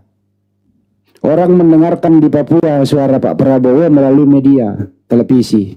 Pertanyaan saya, suara Pak Prabowo di televisi itu apakah Pak Prabowo? Nah, ini radio, kena di sini. Bukan televisi ya. Radio, Bang. Radio. Sebentar, Bang. Radio, ya kan? Nah, ketika ada orang yang nggak suka dengan Prabowo, nggak jawab dulu ini, Bang. Kenapa minggir gitu? Ini saya analogi Anda saya pakai. Jawab dulu ini, Abang Bang. pakai TV. Jawab Abang dulu, pakai Bang. TV. Ya. Radio. Iya, oke lah. Suara Pak Prabowo berbicara di Jakarta. Oke.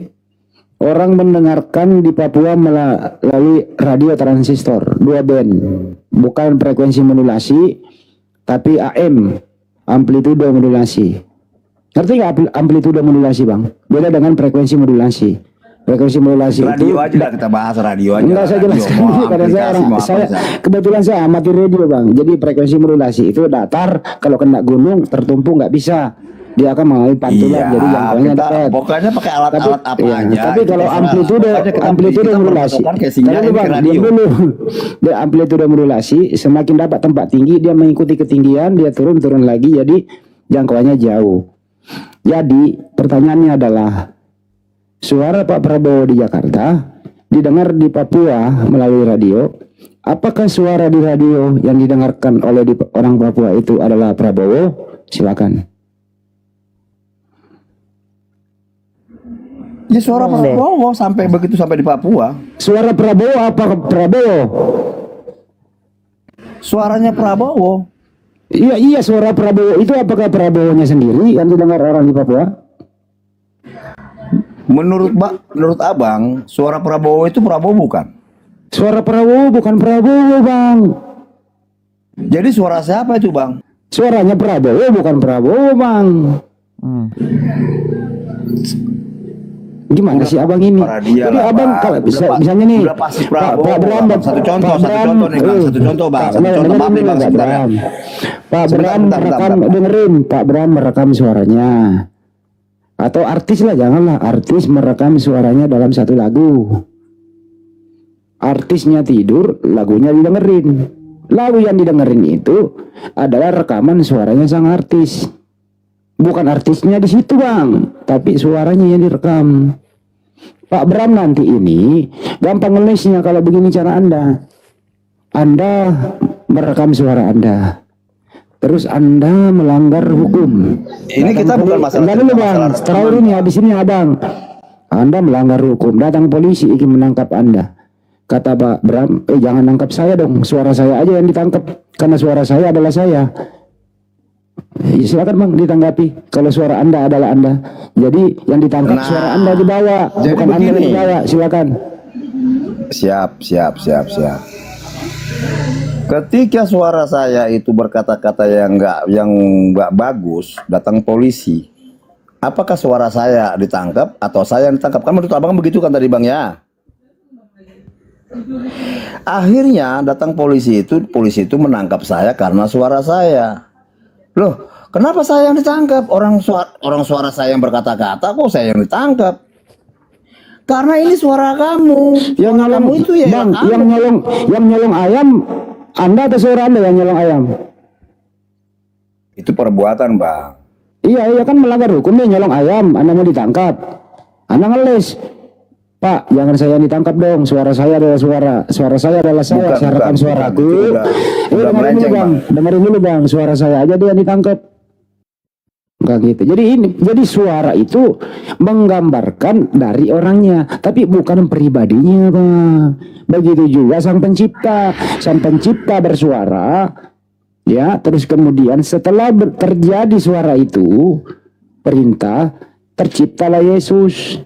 Tapi tetap Tuhan di surga ini, suara itu, kehendak itu melekat pada diri sang pencipta. Gitu loh bang. Jadi sekali lagi kesimpulannya kesimpulan nih bang. Isi kandungan Bunda Maria adalah kehendak Tuhan. Anaknya Maria kalau kehendak Tuhan, ciptaan Tuhan. Buktinya dia manusia, pernah jadi bayi, bertumbuh kembang sama seperti kita. Yang membedakan dia adalah manusia yang dipilih. Untuk apa? Untuk mengajarkan kepada Bani Israel. Contoh Yesus berkata, aku hanya diutus kepada domba yang hilang di Israel. Sema Israel, Adonai Elohino, Adonai Ehad, kata Yesus. Dengarlah wahai orang Israel, Tuhan itu esa. Jadi Yesua Mesias adalah utusan Tuhan, wakil Tuhan di muka bumi untuk mengajari Bani Israel. Dia bukan Tuhan dan dia bukan suara Tuhan, tapi dia adalah ciptaan Tuhan. Silakan bang. Saya mau bikin contoh sama abang nih, Bang Andi Selebes ya. Saya berkata-kata sama abang, Dari kata-kata saya ini ada perkataan saya yang membuat hati abang kesel sama saya, dari perkataan saya ini. Karena perkataan saya ini yang membuat hati abang kesel, sehingga ada timbul abang emosi. Lalu abang ada niat mau nampar. Siapa yang ditampar di sini? Suara saya atau saya yang ditampar? Menurut abang seperti bagaimana, bang? Saya jawab dari segi hukum ya bang ya. Kebetulan saya belajar juga hukum. Orang kalau pencemaran nama baik atau menista itu kalau di media sosial itu ada namanya pasal 28E atau ITE. Tapi ada pasal pokoknya apa isi dalam suara bapak itu. Misalnya menuduh saya mencuri padahal tidak. Jadi pasal pokoknya adalah pencemaran nama baik 310. Tapi Anda melalui media sosial 28. Yang ditangkap adalah Anda. Suara Anda tadi itu dijadikan barang bukti berbentuk rekaman baik di YouTube maupun di TikTok. Jadi suara Anda ini menjadi barang bukti. Ya, Anda kena pasal, abang sendiri yang dibawa, yang mempertanggungjawabkan perbuatan itu. Ini saya ajari Anda hukum sedikit ya bang ya, nggak apa-apa ya. Supaya nanti besok-besok Anda tidak menyerahkan suara Anda yang ditangkap. Lanjut. Seharusnya suara saya dong yang ditangkap, karena suara saya polisi menangkap suara. Gimana ceritanya polisi menangkap suara? Nah, seperti itulah Bapak dengan bang, buang-buang waktu lo bang, di sini udah malam nih mau subuh. Udah jangan ngaco deh ah. Yang benar, balik-balik ulang lagi bang. Bang Bram, udah. Balik asal lagi pakai data. Kalian nggak akan paham tentang Al-Quran yang satu Udah contoh. dia bang, ada abang mempermalukan diri. Kagak pernah ada polisi menangkap suara bang, tapi suara itu diambil berdasarkan apa yang bapak suarakan, terekam di YouTube kah, terekam di TikTok kah, atau terekam di mana? Diam dulu bang, bentar ya. Itulah dijadikan barang bukti. Pelakunya adalah Anda, jadi Anda yang dibawa, barang buktinya suara Anda, bukan suara yang ditangkap oleh polisi. Gimana caranya polisi nangkap suara bang? Nah makanya itu saya berdoa melalui firman-Nya. Buset kemana-mana nih. Karena firman-Nya akan sampai kepada saya belum pernah melihat dalam sel bang ya, karena juga saya lama di dalam, saya lama kerja di sana gitu. Saya nggak pernah melihat suara yang di sel bang, tapi berikut orangnya bang. Seperti itulah bang yang saya sembah. Nah, apa lagi nih? Tadi abang cabut dulu bang. Abang cabut dulu tadi statement abang. Bang cabut dulu statementnya sangat memalukan. Cabut dulu. Polisi makanya abang nggak akan paham tentang Al-Quranian bang. Bang cabut dulu, itu polisi menangkap suara. Cabut dulu bang, nggak enak didengar.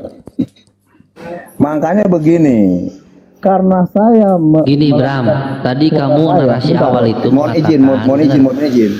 Kamu menarasikan awal itu ya, yang dikandung itu suara, bukan manusia. Kok nggak ingat dengan kata-katamu tadi? Ya betul. Itu Bang Handi menganalogikan di mana ada di sel suara, pasti sama manusianya dong. Kenapa kamu di narasi awal kamu itu nggak aneh gitu loh? Udah aneh kamu putar lagi sekarang. Kita di sini nyimak loh dari tadi perkataanmu itu. Nah itulah makanya bang, artinya begini. Ya makanya kau di kau dalam gak paham tubuh dengan perkataanmu sendiri pun kau berubah-ubah statementmu. Awalnya kau bilang yang dikandung itu suara. Tubuh itu bang. Di dalam tubuh itu ada suara Sang Pencipta. Di mana ada suara Sang Pencipta dalam kandungan? Di mana? Jadi suara itulah makanya tadi dibilang sama Andi Selebes itu bahwa firman itu diutus ke bumi ini, makanya bilang saya nggak pernah bilang firman diutus. Nggak pernah firman diutus, nggak ada. Bapak jangan perenin lah. Mana ada firman diutus? Sembahlah Tuhan, Tuhanku dan Tuhanmu, Allah yang kekal ya, Allah yang kekal, Tuhanmu dan Tuhanku, yang Allah yang telah mengutus aku. Itu ayat berapa saya kurang tahu, udah tuh lupa saya itu. Apa Bang? Yang dikatakan begini, apa namanya, sembahlah Yohanes 14:28 Bang. Yohanes 14:28. Tenang aja Bang, saya Bible berjalan Bang. Apa katanya Bang? Coba Bang. Saya lupa Bang. Aku akan pergi kepada Bapakku dan Bapakmu dan seterusnya itu Bang. Yohanes 14:28. Jadi sembahlah Tuhanku dan Allahku dan Allahmu. Yang kamu telah mendengar bahwa aku telah berkata kepadamu, aku pergi, tetapi aku datang kembali kepadamu. Sekiranya kamu mengasihi aku, kami tentu akan bersuka cita karena aku pergi kepada Bapakku, sebab Bapa lebih besar daripada aku. Bukan itu Bang. Bukan. Yang dikatakan begini, sembahlah Allahku dan Allahmu yang telah mengutus aku, yang telah mengutus Yesus Kristus. Yohanes 4:8 Bang. Apa katanya, tetapi Yesus berkata kepadanya, ada tertulis, engkau harus menyembah Tuhan Allahmu dan hanya kepada Dia saja engkau berbakti. Bukan itu? Betul. Ya udahlah Bang ya, saya capek. Abang semakin jauh semakin ngelantur gitu Bang. Nah itulah makanya yang saya jabarin tadi. Karena kenapa? Tentang hal kerohanian agak berat Bang. Satu contoh ya Bang ya, saya kasih gambar. Saya ke gereja nih Bang ya. Orang-orang Kristen kenapa ke gereja itu pakai sepatu, ada yang pakai sendal.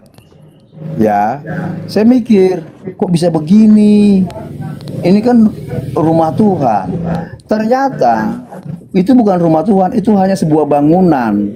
Jadi Tuhan tidak melihat apa yang kamu pakai, tetapi Tuhan melihat hati. Yesus nggak pernah masuk gereja Bang. Yesus tempat ibadahnya sinagog. Yesus nggak pernah masuk gereja. Bait, namanya bait. Nggak ada gereja. Yesus nggak mengenal Yesus tidak pernah membangun gereja. Ketika di zaman itu namanya bait Bang. Nggak, sinagog. Bait itu arah kiblat Bang. Bait itu bait suci. Oke. Sinagog nggak jadi masalah kok. Jadi menurut Abang kesimpulan Yesus Tuhan atau utusan Tuhan Bang? Dia itu adalah firman Tuhan yang diutus. Saya nggak nanya itu. Ini Yesus nih. Yesus udah berjalan. Tepatnya itu. Ini Bang, Yesus sedang makan atau Yesus sedang beraktivitas ngobrol sama emaknya. Pertanyaan. Atau Yesus sedang berbicara sama murid-muridnya yang ke-12 murid. Pertanyaan saya Bang, yang dilihat murid-murid itu, yang berkomunikasi dengan murid-murid itu, Yesus adalah Tuhan atau utusan Tuhan? Yang dilihat murid-murid itu pada saat itu, yaitu kedagingannya, kemanusiaannya Bang. Saya nggak tahu, iya bener lah, masa murid melihat roh? Yang dilihat itu, yang laki-laki ganteng itu Bang, Tuhan atau bukan Tuhan? Jadi murid-muridnya itu percaya bahwa Yesus itu adalah ditanya. anak Allah Bang, anak Allah. Paham nggak anak Allah Bang? Nggak ada anak Allah Bang, anak Theos. Anak Allah Bang. Nggak ada anak Allah, Allah tidak beranak Bang. Yesus itu adalah anak Allah. Nggak, anak Theos Bang. Nggak ada itu di Bible kata Allah Bang, nggak ada. Jadi begini, jadi kenapa bisa dibilang anak Allah? Nggak ada anak Allah Bang, anak Theos. Kalau ini saya harus luruskan. Jadi ini terjemahan Allah ini menista agama Islam. Allah tidak beranak dan tidak diperanakkan. Yang beranak itu Theos Bang, dewa. Jadi Abang juga harus saya luruskan di sini ya. Paham nggak tuh, dikasih tahu. Buka tuh original teksnya. Jadi tahu, jangan cuma elai aja. Elai itu menyesatkan. Harus gantilah, di situ nggak ada anak Allah. Allah tidak beranak dan tidak diperanakkan. Bang Handi, izin dong, minta tolong daripada ngurusin dia, mendingan minta tolong promosiin akun saya nih Bang. Anak biar bagus Bang. Allah, Bang. Dulu Allah tidak beranak bang, janganlah. Iya, Teos, Bang. betul. Saya juga tahu itu sang Ya pencipta udah itu pakai tidak aja, beranak dan tidak pakai aja beranatan. bang. Di original tes Bible Anda itu Theos. Jadi kalau mau Yesus anak Theos, silakan bang. Apa sih Theos, Bang? Saya Theos itu kurang artinya Theos, Tuhan. Bang. Theos artinya Tuhan. Iya, ya, oke, Pak. Jadi karena original tes Anda itu Enharja Hologos, dengerin dulu bang. Jadi kagak ada ALLAH atau alif lam lam H itu di Bible nggak ada, baik di Ibrani maupun di Yunani. Oke? A double L A H itu tulisan bahasa Indonesia, Bang. Ya dari mana ngambilnya itu bang? Jadi itu kan tulisan bahasa Indonesia. Udahlah, Bram. Kita belajar, Kalau nggak, kita belajar nggak usah jauh-jauh ya. Kamu nggak ada dasar keilmuan, jangan ngotot. Kalau dikasih tahu udah stop. Maaf nih. Ya kalau saya Bang, salah, saya minta maaf ya. Sebelum berbahasa Ya, Indonesia, sebelum jadi bahasa Indonesia, itu original tesnya apa bang?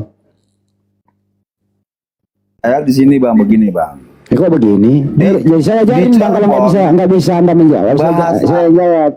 Jadi dengerin dulu bang. Jadi original tes Bible Anda itu Yunani, kalau perjanjian baru. Kalau Yunani itu Theos.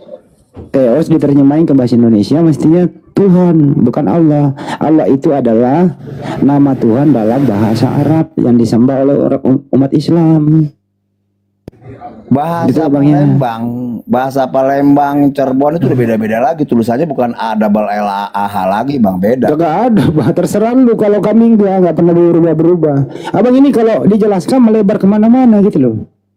Mestinya bang kalau A double L A H itu bahasa Indonesia. Mestinya kalau dijelaskan abang ngerti dikit lah satu kata. Gak ada. Indonesia bang. Itu Latin, dilatinkan dari bahasa Arabnya bang. Jadi ALLAH itu dilatinkan supaya orang bisa belajar mengucapkannya. Original tesnya alif lam lam H. Di Malaysia beda lagi.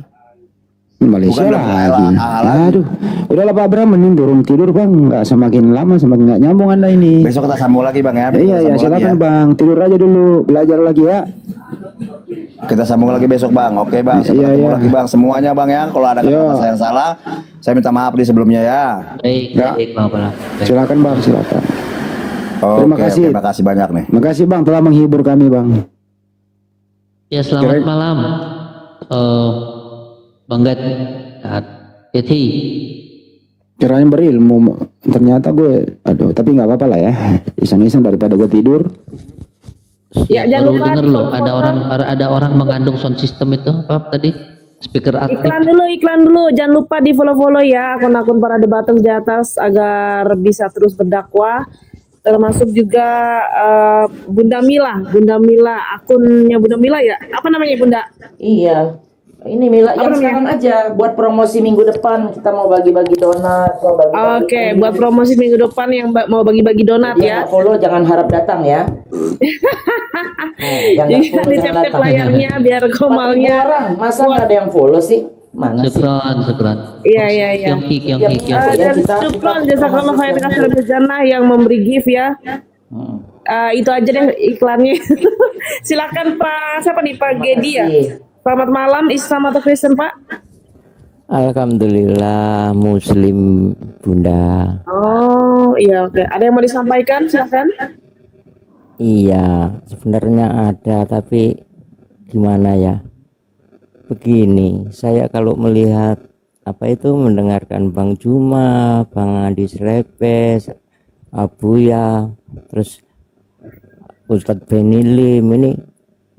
Kalau kalau debat sama Oten itu yang satu lurus, yang satu nggak nyambung, jadi emosi berat saya ini. Gimana ya untuk cara menghilangkan itu? Lalu saya simpulkan dulu sebentar ini yang tadi ya. Jadi tadi mohon maaf sangat-sangat tidak berilmu. Tidak ada yang bisa kita ambil, semua hanya karangan semata. Disiplin ilmunya, ilmu komunikasinya gitu nggak ada. Saya kasih contoh, saya serang balik analogi yang dia bawa, dia nggak mau menjawab, kena juga kan gitu. Masa ada polisi menangkap suara? Masa ada manusia mengandung suara? Ya kalau suara yang dikandung ya dilahirkan kan ya mungkin sound system dong yang dilahirkan kan gitu. Yang paling parah tadi itu dia nggak ngerti hukum juga. Dia nyolong ayam atau dia yang menista melalui media sosial ya kena 28E. Ya bukti suaranya dijadiin bukti sebagai penistaan. Terus kemudian orangnya juga yang ditangkap. Bukan suaranya doang rekamannya. Enak aja loh kalau kita menista. Polisi membawa rekaman kita diproses di pengadilan. Ya bagaimana suara itu bisa ditanya? Kalau rekaman doang gitu loh. Waduh parah ini orang ini. Suaranya yang dijadikan barang bukti berbentuk rekaman. Anda yang menjadi TSK-nya bro. Waduh capek deh. Oke, ada lagi Pak? Apa Iya tadi? itu. Tapi Ya, Bang itu Andi dari makanya. awal tuh dia tuh begitu ya, Makanya dari awal ya saya memang ya dengar. kayak muter gitu loh. Kalau dengar itu suruh nangkap suaranya itu saya yang jadi emosi. Tapi kalau ngantuk nggak usah ngomong Pak. Kecil banget suaranya. Itu sudah biasa Pak, namanya kita hadapin para oten ya. Oke, mohon maaf, saya izin turunkan Bapak karena satu lagi panel untuk Kristen biar ada temennya ya. Oke, Ya. terima kasih. Assalamualaikum warahmatullahi wabarakatuh. Waalaikumsalam warahmatullahi wabarakatuh. Sabar, izin dulu. Saya tadi sabar karena orangnya juga nggak terlalu ngel kemana-mana sih. Ya. Oke. Ngeyel sih ngeyel. Iya. Firman dikandung sekarang Bang Handi. Firman dikandung. Coba aneh Bukan lagi. firman dikandung, suara yang dikandung. Suara, ya firman lah katanya tadi firman yang dikandung. Bukan orang yang dikandung. Enggak, Udah firman brojol itu katanya baru. dia Hah? bilang gini, firman itu adalah suara. Ya yang dikandung Maria adalah suara. Bener. Gila Yang, ya tuh, makin yang parah. dilahirkan ya mestinya suara juga yang dilahirkan. Bener. Bingung nanti apa namanya susternya yang membantu melahirkan ibu-ibu. Mana ya kok ada suara doang? Kok suara doang nggak ada orangnya gitu loh. Cakep bener, cakep itu namanya, cakep. Terlalu smart. Ya, terlalu pinter Oten ini. Itu Bang Jadi Andi udah on. kagok deh itu mau jawab manusia itu udah kagok deh. Udah malu. Suara udah tanggung. Betul. Mohon izin sahabat tamu baru Bang Rembing. Bang Rebing.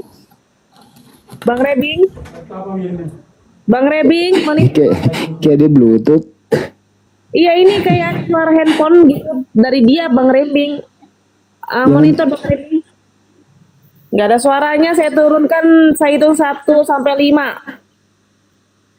5. Mel, lu mah kebiasaan Mel 1 sampai 4-nya nggak pernah disebutin, Mel 5 aja.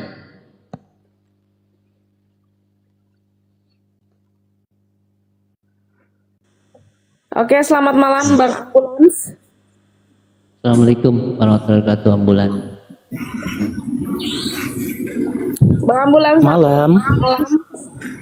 Waalaikumsalam. Ini saya mau jemput pasien saya tadi lepas. Malam, saya mau jemput pasien saya tadi lepas. Ada kesini nggak? Udah pada turun Bang?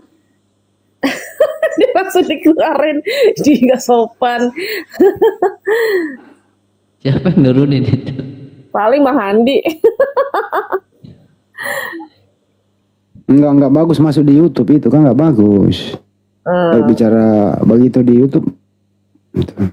Oh iya, ini lagi Maaf ya Bang ya, ini di YouTube jadi nggak layak siar lah. Oke, selamat pagi Pak Habibi. Habibi dibuka mic-nya Pak Habibi.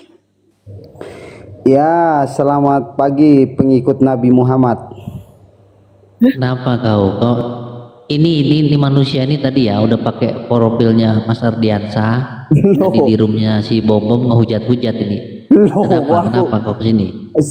Gini Bang Beni, salah atau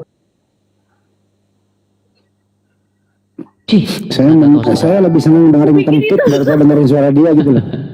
Nah itu Bang Andi, tadi itu di roomnya si itu. Foto orang dipakai-pakai gitu loh. Kenapa lu nggak pakai foto ayahandamu atau ibundamu atau foto siapa? Kayak kan Ada foto Bang Juma juga, ada Bang Handi apa? Iya, Ada kan Mas Ardi, Bang Zuma juga. Iya kan fotonya Yesus banyak di Google. Kenapa nggak pakai itu aja gitu loh? Iya. Promosikanlah kan. Gitu. Apa sih maksudnya? Stres. Ini namanya orang nggak percaya diri, hidupnya sudah nggak tenteram gitu loh. Kemana-mana selalu kebencian. Semua piring di rumah dipecahin. Tetangga beli kulkas dia yang kedinginan gitu loh. Tetangga beli kipas angin dia yang kepanasan. Tetangga beli mobil baru, dia bikin mobil-mobilan. Gila dia ini udah kayak gini. Jadi dia tadi itu satu room gitu Bang Andi, pakai foto Bang Zuma. Aku pikir, loh Bang Zuma kan lagi ada di Komal sana, kenapa ada dua? Aku pikir, aku dengerin aja, kok suaranya beda. Oh ya udah berarti bukan. Gitu. Tapi kalau Bang Zuma yang penghujat itu selalu on tuh sama grup-grupnya dia, pura-pura dia jadi Bang Handi, pura-pura jadi siapa gitu loh. Lain-lain, mereka bergrup tuh, ada 4-5 orang saya perhatiin. Suaranya beda. Suara beda, pura-pura dia jadi siapa yang ini. Yang Bunda Rahma juga ada di cloning orang. Iya, banyak tapi suaranya beda. Suara Jadi beda. ketahuan banget. Ketahuan banget kalau itu bukan aslinya. Ayo, oten-oten yang mau diskusi santai, ketik komen atau multi ya. Makanya Mel gue ganti profil itu karena waktu itu pernah di cloning 3 kali ketahuan. Makanya gue ganti udah. Begitu. Iya kan gue berapa tahun pakai foto gendong anak itu dari tahun 2018 ini gue bikin. Gak pernah ganti-ganti, karena terpaksa gue ganti karena udah ada yang pakai. Udah pakai, ganti lagi. Iya emang harus kayak gitu sih. Kurang percaya diri, asli, makanya bukan pakai orang. Bukan foto nyomot dari Google. Iya. Kenapa kayak gitu mereka ya? Ngiri kah? Bukan, gini. Dia tuh menyamar. Pertama nggak percaya diri itu pasti. Kedua tuh takut. Jadi nanti menghujat. Mau fitnah. Ya karena dia nanti mau menghujat. Jadi orang nggak tahu siapa dia. Itu tujuannya tuh udah ketahuan. Pak Herman, gitu ya. Pak Herman. Tahu nggak? Nah, kenapa dia kerjanya fitnah? Soalnya kalau dia mau fitness nggak ada duit bayar, terpaksa fitnah yang gratis. Fitness. Gitu aja. Inter. Per bulan 525. Pak Herman, selamat pagi. Selamat pagi. Ya, saya sudah tahu Bapak Kristen. Oke, Bang Amran, selamat pagi. Bang Amran monitor.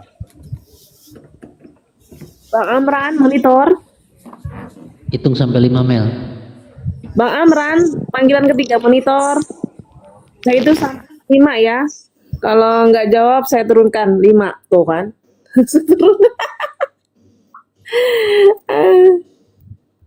Oke Pak Herman, silakan